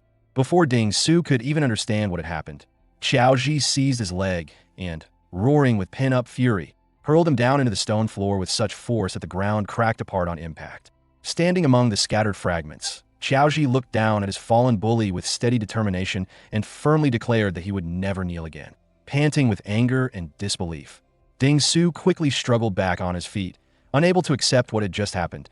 In a burst of rage, he summoned a huge radiant crystal hammer while shouting that Xiao Zi had suddenly found some courage and dared to fight back. Charging straight at him, he vowed to beat him down and remind him that he was nothing more than a punching bag. But just as the massive weapon came crashing down, Xiao Zi underwent an unexpected change as light flared around him and a full suit of heavy armor materialized on his body, along with a giant shield that appeared in his hands at the last instant, allowing him to block the incoming strike with a thunderous metallic clash. Ding Zu's attack came to a complete halt against the shield, forcing him to grind his teeth in disbelief as the blow failed to move Xiao Zi even an inch. Now standing like an unshakable guardian, Xiao Zi positioned himself firmly in front of his kneeling relatives, placing his own body between them and the attacker. He briefly glanced toward his mother before facing Ding Su again, his voice filled with determination as he struck forward with a heavy punch that knocked his opponent stumbling backward while loudly declaring that the Qiao family were not the descendants of a traitor but of a genuine hero. The sudden reversal left Ding momentarily speechless, while Ding Su struggled to regain his balance, clutching his head as confusion overwhelmed him, unable to comprehend how the same boy he had tormented for years could suddenly possess such overwhelming strength. Rage soon replaced that confusion, and with a furious shout he rushed forward again, insisting that Xiao Ji was nothing more than the punching bag he had bullied since childhood. Swinging his crystal hammer in a broad and violent arc, he attacked with full force, furious that his former victim dared to resist him. Yet Xiao Ji refused to step back and instead faced the strike directly, his armored body absorbing the impact before the force of the clash sent Ding Su crashing onto the ground yet again. The Qiao family watched the scene in stunned silence, as Xiao Ji stood over the fallen youth and calmly declared that he was no longer the weak person he had once been. Meanwhile, far away within the mirror world, another battle was unfolding under far more dangerous circumstances, where Yunche was locked in a relentless struggle against the corrupted spirit of Qiao Binbin, fully aware that he was confronting his friend at the peak of his former strength as a powerful warrior. The gap between their abilities was enormous, and Yunche understood that if Binbin had not belonged to a defensive class and lost his rational mind, the fight would have ended instantly. But even so, he still possessed one critical advantage. Yunche held one key advantage in the brutal fight, as he had personally trained Xiao Binbin and knew every technique his friend used in battle, along with the small flaws hidden within them, allowing him to predict many of the spirit's movements and counter them whenever possible. Even so, the battle remained extremely difficult because the undead warrior still possessed the defensive strength of a fighter above level 60, and despite Yunche pouring power into the blade of trickery, his strikes barely left any real damage. In the middle of the clash, the corrupted spirit suddenly released a massive burst of golden energy that spread outward like an explosion. Yunche immediately recognized the move as Golden Light Shield, the legendary defensive skill he had just given to Qiaoji earlier. Reacting quickly, he braced himself and blocked the blast, his expression turning serious as he realized just how exhausting this fight was going to become. Meanwhile, in the real world, Ding Su, humiliated and furious, roared in anger and launched a powerful technique called Mountain Shaking Wild Hammer at Xiaoji. But Xiaoji, now standing as a powerful tank, stopped the strike head-on and answered with a heavy punch that sent Ding Su flying backward before finishing the exchange with a sweeping shield strike that smashed him down onto the ground again. Watching the embarrassing scene unfold, Ding sneered coldly at his nephew and mocked him for losing to a mere brat from the Qiao family. Growing impatient, he decided to step in himself and declared that he would settle the matter personally before rushing forward with a powerful energy charge punch aimed directly at Xiaoji. Just as the attack was about to land, a brilliant flash of golden light erupted in front of him, and he stared in disbelief as Xiaoji raised a massive crackling barrier of energy, revealing the legendary Golden Light Shield. Standing safely behind the glowing defense, Xiaoji boldly mocked them, saying the so-called hero family were nothing but cowards who could not even fight him alone. At that same moment, inside the mirror world, Yunche found himself confronting the exact same legendary ability, as the undead form of Qiao Binbin stood protected behind a radiant golden barrier, while Yunche unleashed a rapid storm of purple energy slashes against it. Yunche clearly understood the mechanics behind the Golden Light Shield, knowing that as a legendary defensive skill, its durability was not determined purely by the user's attributes. Unless a single strike exceeded more than twice the shield's endurance threshold, the barrier could withstand at least 10 solid blows before collapsing. However, the technique also had a major flaw, because it functioned like a consumable ability whose energy slowly drained with every impact, even from weaker attacks, and Yunche deliberately exploited that weakness by repeatedly striking it and wearing it down little by little. Meanwhile, in the real world, the golden barrier protecting Xiaoji eventually shattered under the constant assault from the Ding family members. Ding simply scoffed at the sight, unimpressed by the famous technique, and with a cruel grin remarked that it would not have made any difference even if the so-called traitor himself had used it. Still restraining the battered Ding Su in a headlock, Xiaoji answered with unexpected confidence, declaring that if his great-grandfather were truly present, then Ding would be the one forced to kneel and beg for his life. The words immediately provoked Ding's fury, and he released a surge of crimson energy that blasted everyone nearby away before stepping toward the armored boy and ridiculing Xiao Binbin as a worthless fool who died inside a minor dungeon. He continued boasting that even if the man himself appeared there, he would still be forced to kneel before the Ding family. And to demonstrate his power, he slammed his foot down and unleashed a technique called gravity shockwave, causing the ground to explode upward in a violent surge of force and shattered rock.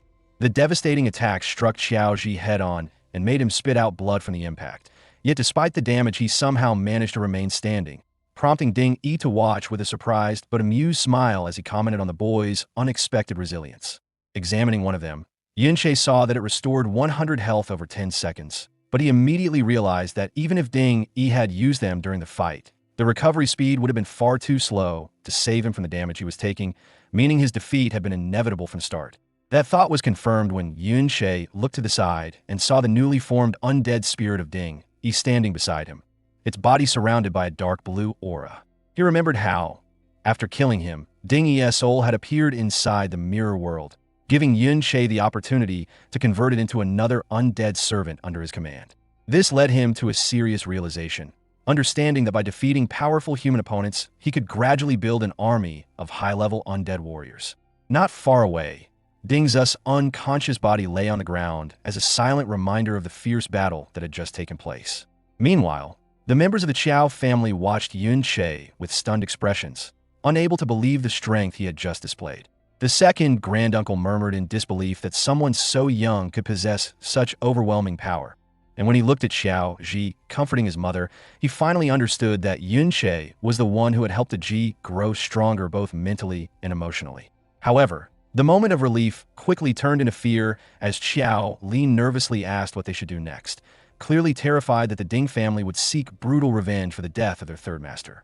Another relative agreed, pointing out that even though Yunche was powerful, he would stand no chance if the legendary hero Ding Kun personally became involved. After all, if that man had been capable of killing their formidable ancestor decades ago, he must have only grown stronger with time. Yunche heard every word of their concern, and deep down he knew that their fears were not unfounded. Yunche understood that once news of this incident spread, the time he had left to grow stronger would become extremely limited. Thinking about the terrifying reputation of the hero Ding Kun, he knew he would have to raise his level rapidly if he wanted even the slightest chance of facing such an opponent in the future. At that moment, a system notification suddenly appeared before him, making him briefly wonder whether something had advanced again. The message revealed that his undead army had just leveled up, confirming that sending his scattered minions to hunt monsters throughout the dungeon had been an effective strategy. With their current equipment and improved levels, his undead forces now had more than enough strength to dominate the entire dungeon area. Even so, Yunche realized that this place could no longer provide the rapid growth he needed. That was the reason he had secretly given his summons a more important task while they fought. Their true objective was to locate the dungeon's actual final boss, the creature known as the Dungeon Lord. According to the information he knew, this monster was a level 41 entity called the Giant-Eyed Demon, completely different from the wandering hidden boss he had previously defeated. The Dungeon Lord acted as the core of the entire dungeon, and once it was killed, the dungeon itself would collapse and eventually disappear along with everything inside it. This objective was part of a much larger and more urgent plan. From afar, Yunche quietly observed the dungeon entrance where the teacher and several students were still guarding the exit. He knew they must have witnessed Ding Yi bringing the Qiao family inside earlier, which meant that if the Qiao family suddenly walked out alone now, it would immediately attract suspicion. Because of this, Yunche concluded that the only safe solution was to create a massive distraction. If he defeated the Dungeon Lord and caused the dungeon to collapse, the resulting chaos would give the Qiao family the perfect chance to escape unnoticed. At the same time, this plan offered him another valuable advantage as well. Bringing down the dungeon ensured that the Ding family would lose any chance of uncovering the truth behind Ding Yi's death, granting Yunche precious time to advance his plans. With everything unfolding exactly as intended, his formidable undead servant Xiao clashed with the Dungeon Lord and emerged victorious after a decisive battle. The system soon validated his success through 2 notifications, confirming both his level increase and the complete collapse of the dungeon following the Lord's defeat. As the surroundings began to fracture and dissolve into scattered pixels, the members of the Qiao family stood frozen in disbelief, quickly realizing that their entire environment was disintegrating. Yunche then revealed himself before them, maintaining a composed demeanor as he laid out the outcome and implications of his actions. He made it clear that the dungeon's destruction, combined with Ding Yi's sudden disappearance, would throw the Ding family into confusion and significantly delay their response. Seizing this narrow window of opportunity, he urged them to escape while the chaos still lingered, assuring them of temporary safety. Despite this, he delivered a final, weighty instruction, making it clear that if they were ever cornered or interrogated beyond their limits, they should not hesitate to shift all responsibility onto him.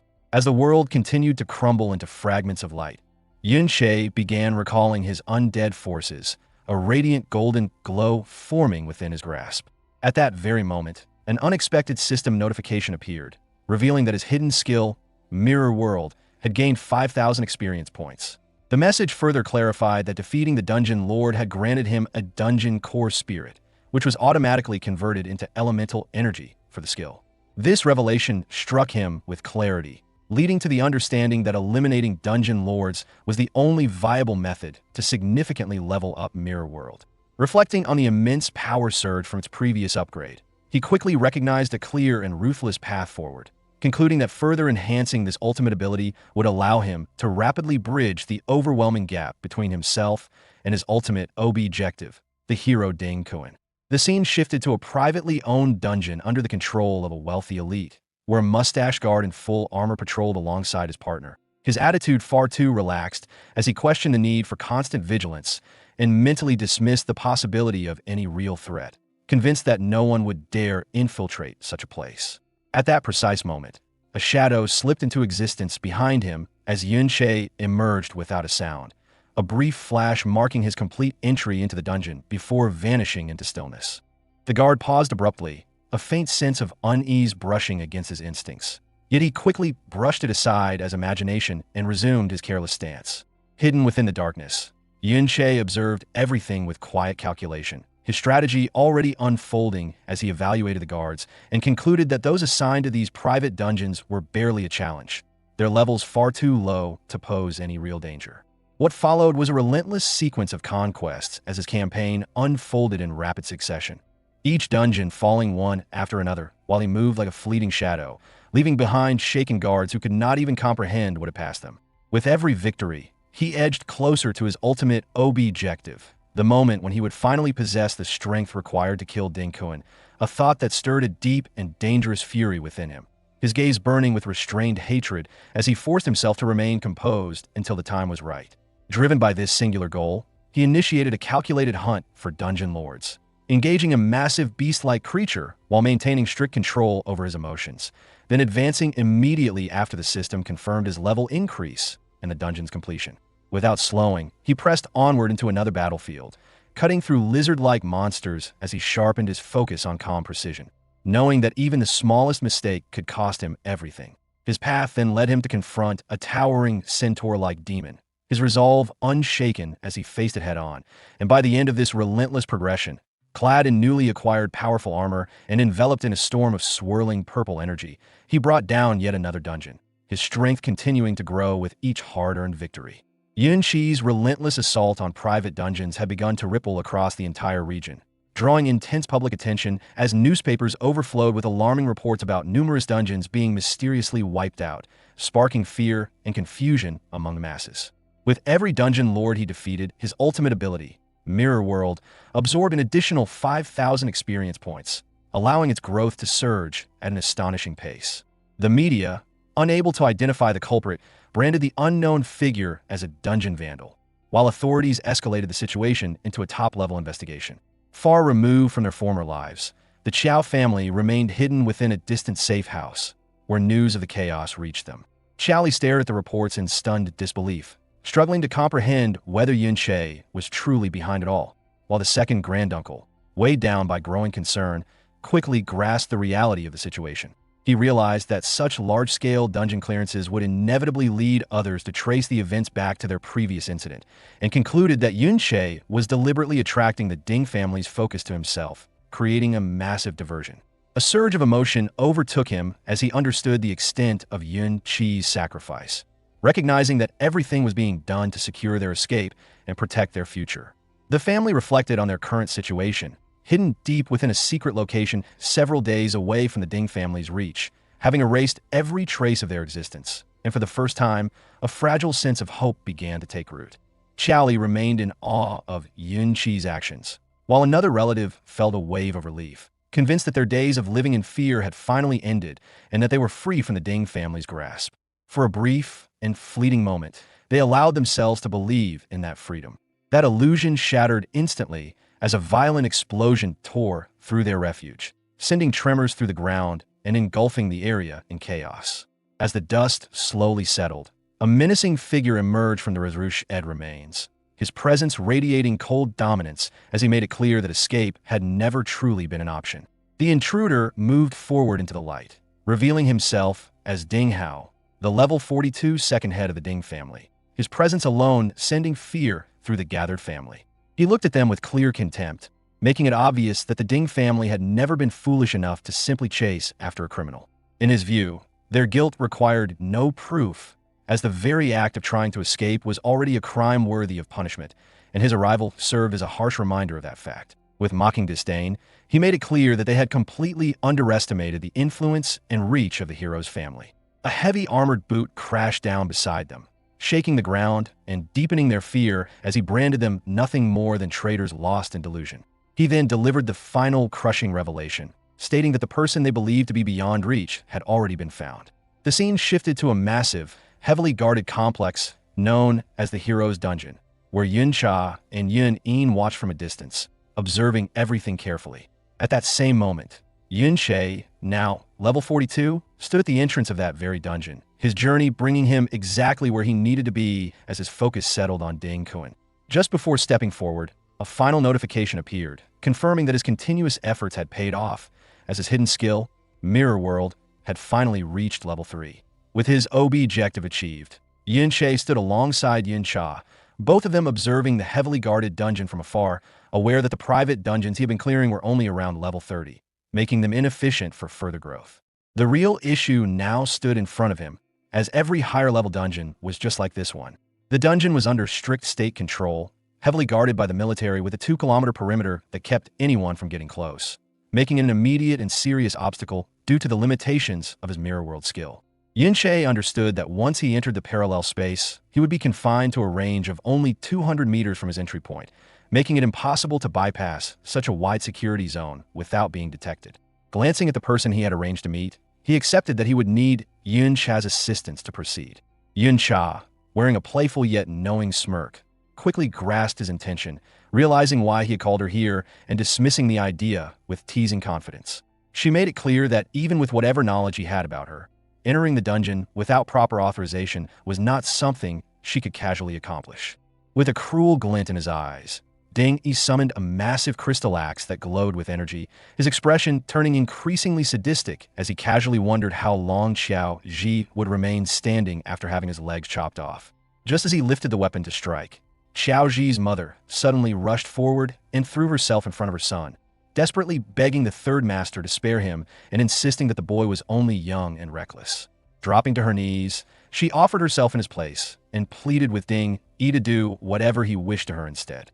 Hearing this, Ding Yi's eyes lit up with a cruel idea, and a twisted smile spread across his face as he slowly looked between the mother and her son before presenting Xiao Ji with a horrifying choice.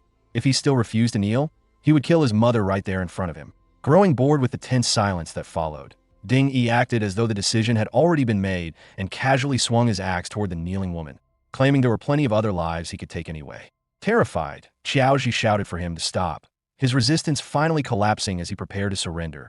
But before he could finish his words, the ground suddenly erupted with a violent explosion that sent dust and debris blasting into the air and completely obscured everyone's sight. When the thick clouds slowly began to clear, both the Ding family guards and the kneeling Xiao relatives stared forward in stunned silence at the figure that had appeared. Standing before them was a towering spectral warrior clad in dark armor and surrounded by an intimidating blue aura. Ding Yi froze in place with his axe still raised, his eyes wide as he struggled to accept what he was seeing, and after a moment of disbelief, he stammered out the name Xiao Benbin. The shocking sight rippled through the crowd, leaving Xiao Ji's mother staring in awe and fear as she whispered the word grandfather, while the Ding family guards broke into panic confusion, unable to understand how someone long dead could suddenly appear again. Amid the chaos, one of the elderly members of the Xiao family finally spoke up, recognizing the spectral warrior and explaining that the figure was not truly alive, but an undead spirit. Just then, another figure stepped out from the fading dust and calmly took position beside the towering undead warrior, revealing himself to be Yunche.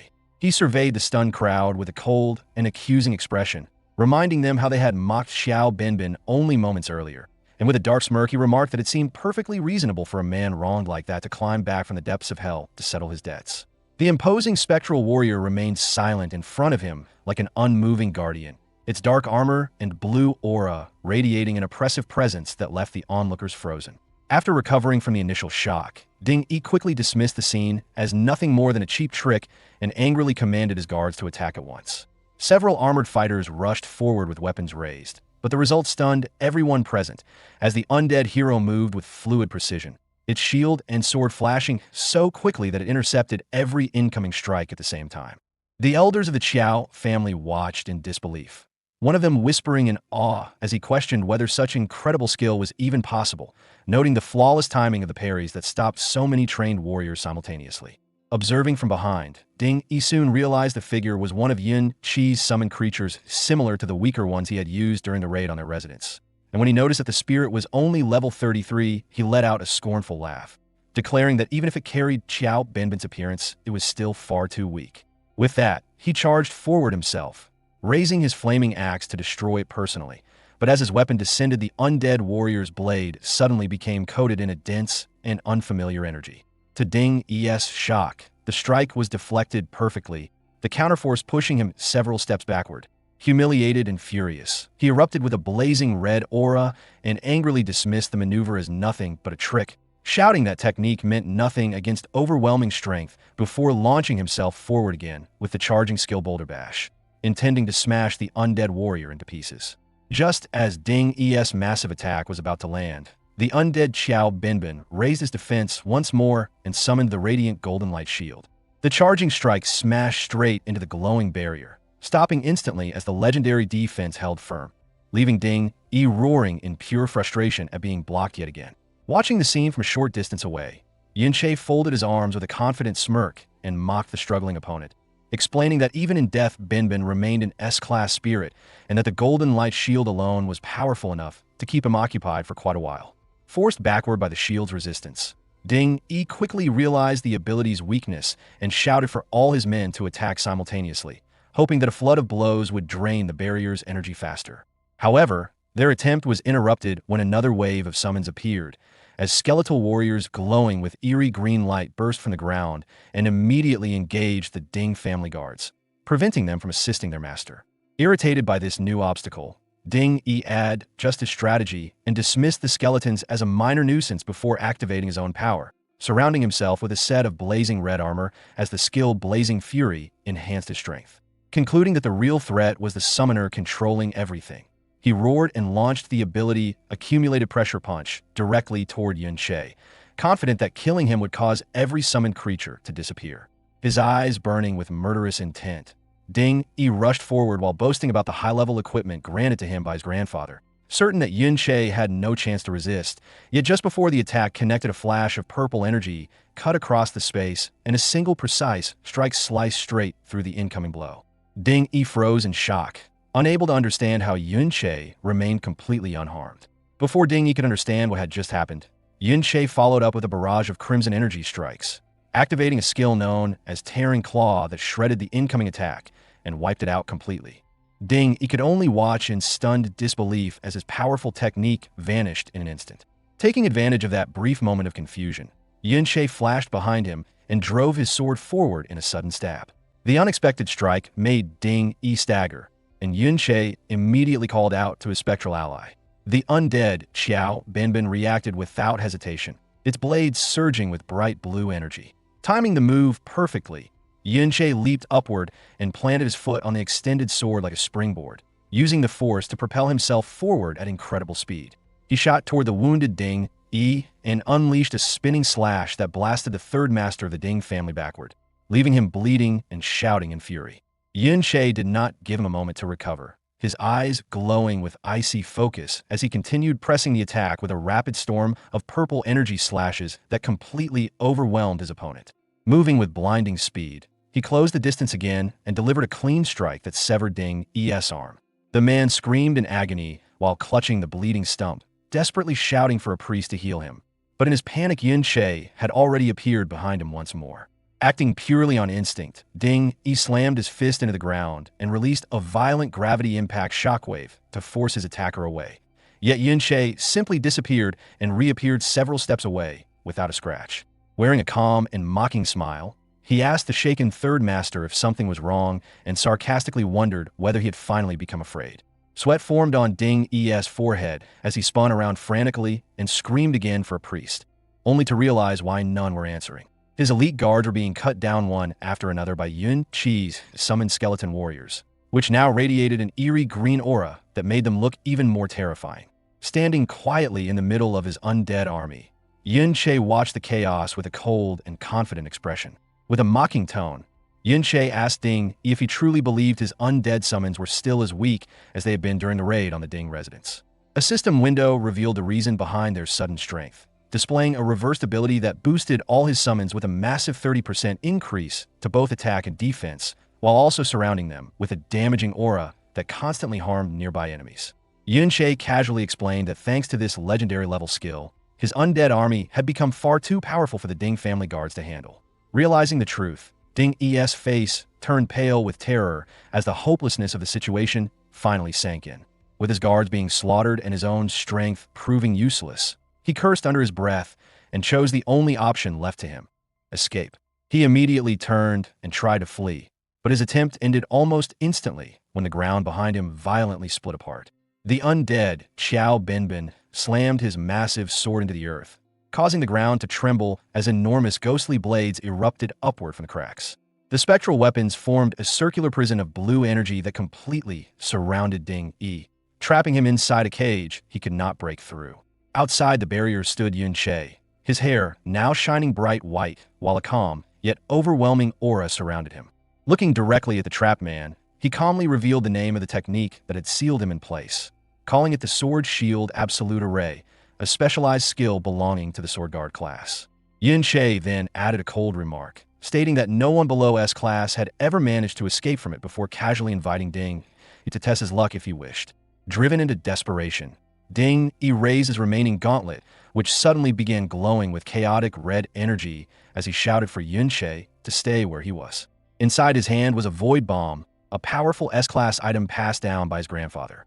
With a crazed look in his eyes, he threatened to activate it, boasting that the resulting explosion would easily wipe out everyone present considering their current levels and condition. Despite the threat, Yun-Che remained completely unfazed, watching the desperate man with a calm and almost bored expression. With a cold and dismissive tone, Yun-Che simply told Ding-E to go ahead and detonate the bomb if he truly intended to use it. The calm challenge stunned Ding-E, causing him to freeze for a moment before shouting that Yun-Che must have lost his mind and actually wanted to die. Trying to regain his confidence, he loudly claimed that even if the explosion killed everyone else present, his own high vitality would allow him to survive the blast. Yun-Che answered with a final crushing argument, calmly pointing out that it made no difference because even if the explosion destroyed the undead Xiao Binbin, he could simply summon him again afterward. Sweat began pouring down Ding-E's face as the reality of his situation closed in around him, and before he could gather his thoughts, Yun-Che suddenly appeared behind him like a phantom, finishing his sentence by saying that while Ding-E might survive the explosion, Yun-Che himself would remain completely unharmed. The claim barely had time to register before Yun-Che moved with lightning speed, his glowing blade flashing once as it cleanly severed the arm that was holding the void bomb. The dismembered limb and the deadly weapon dropped heavily to the ground, leaving Ding-E entirely defenseless.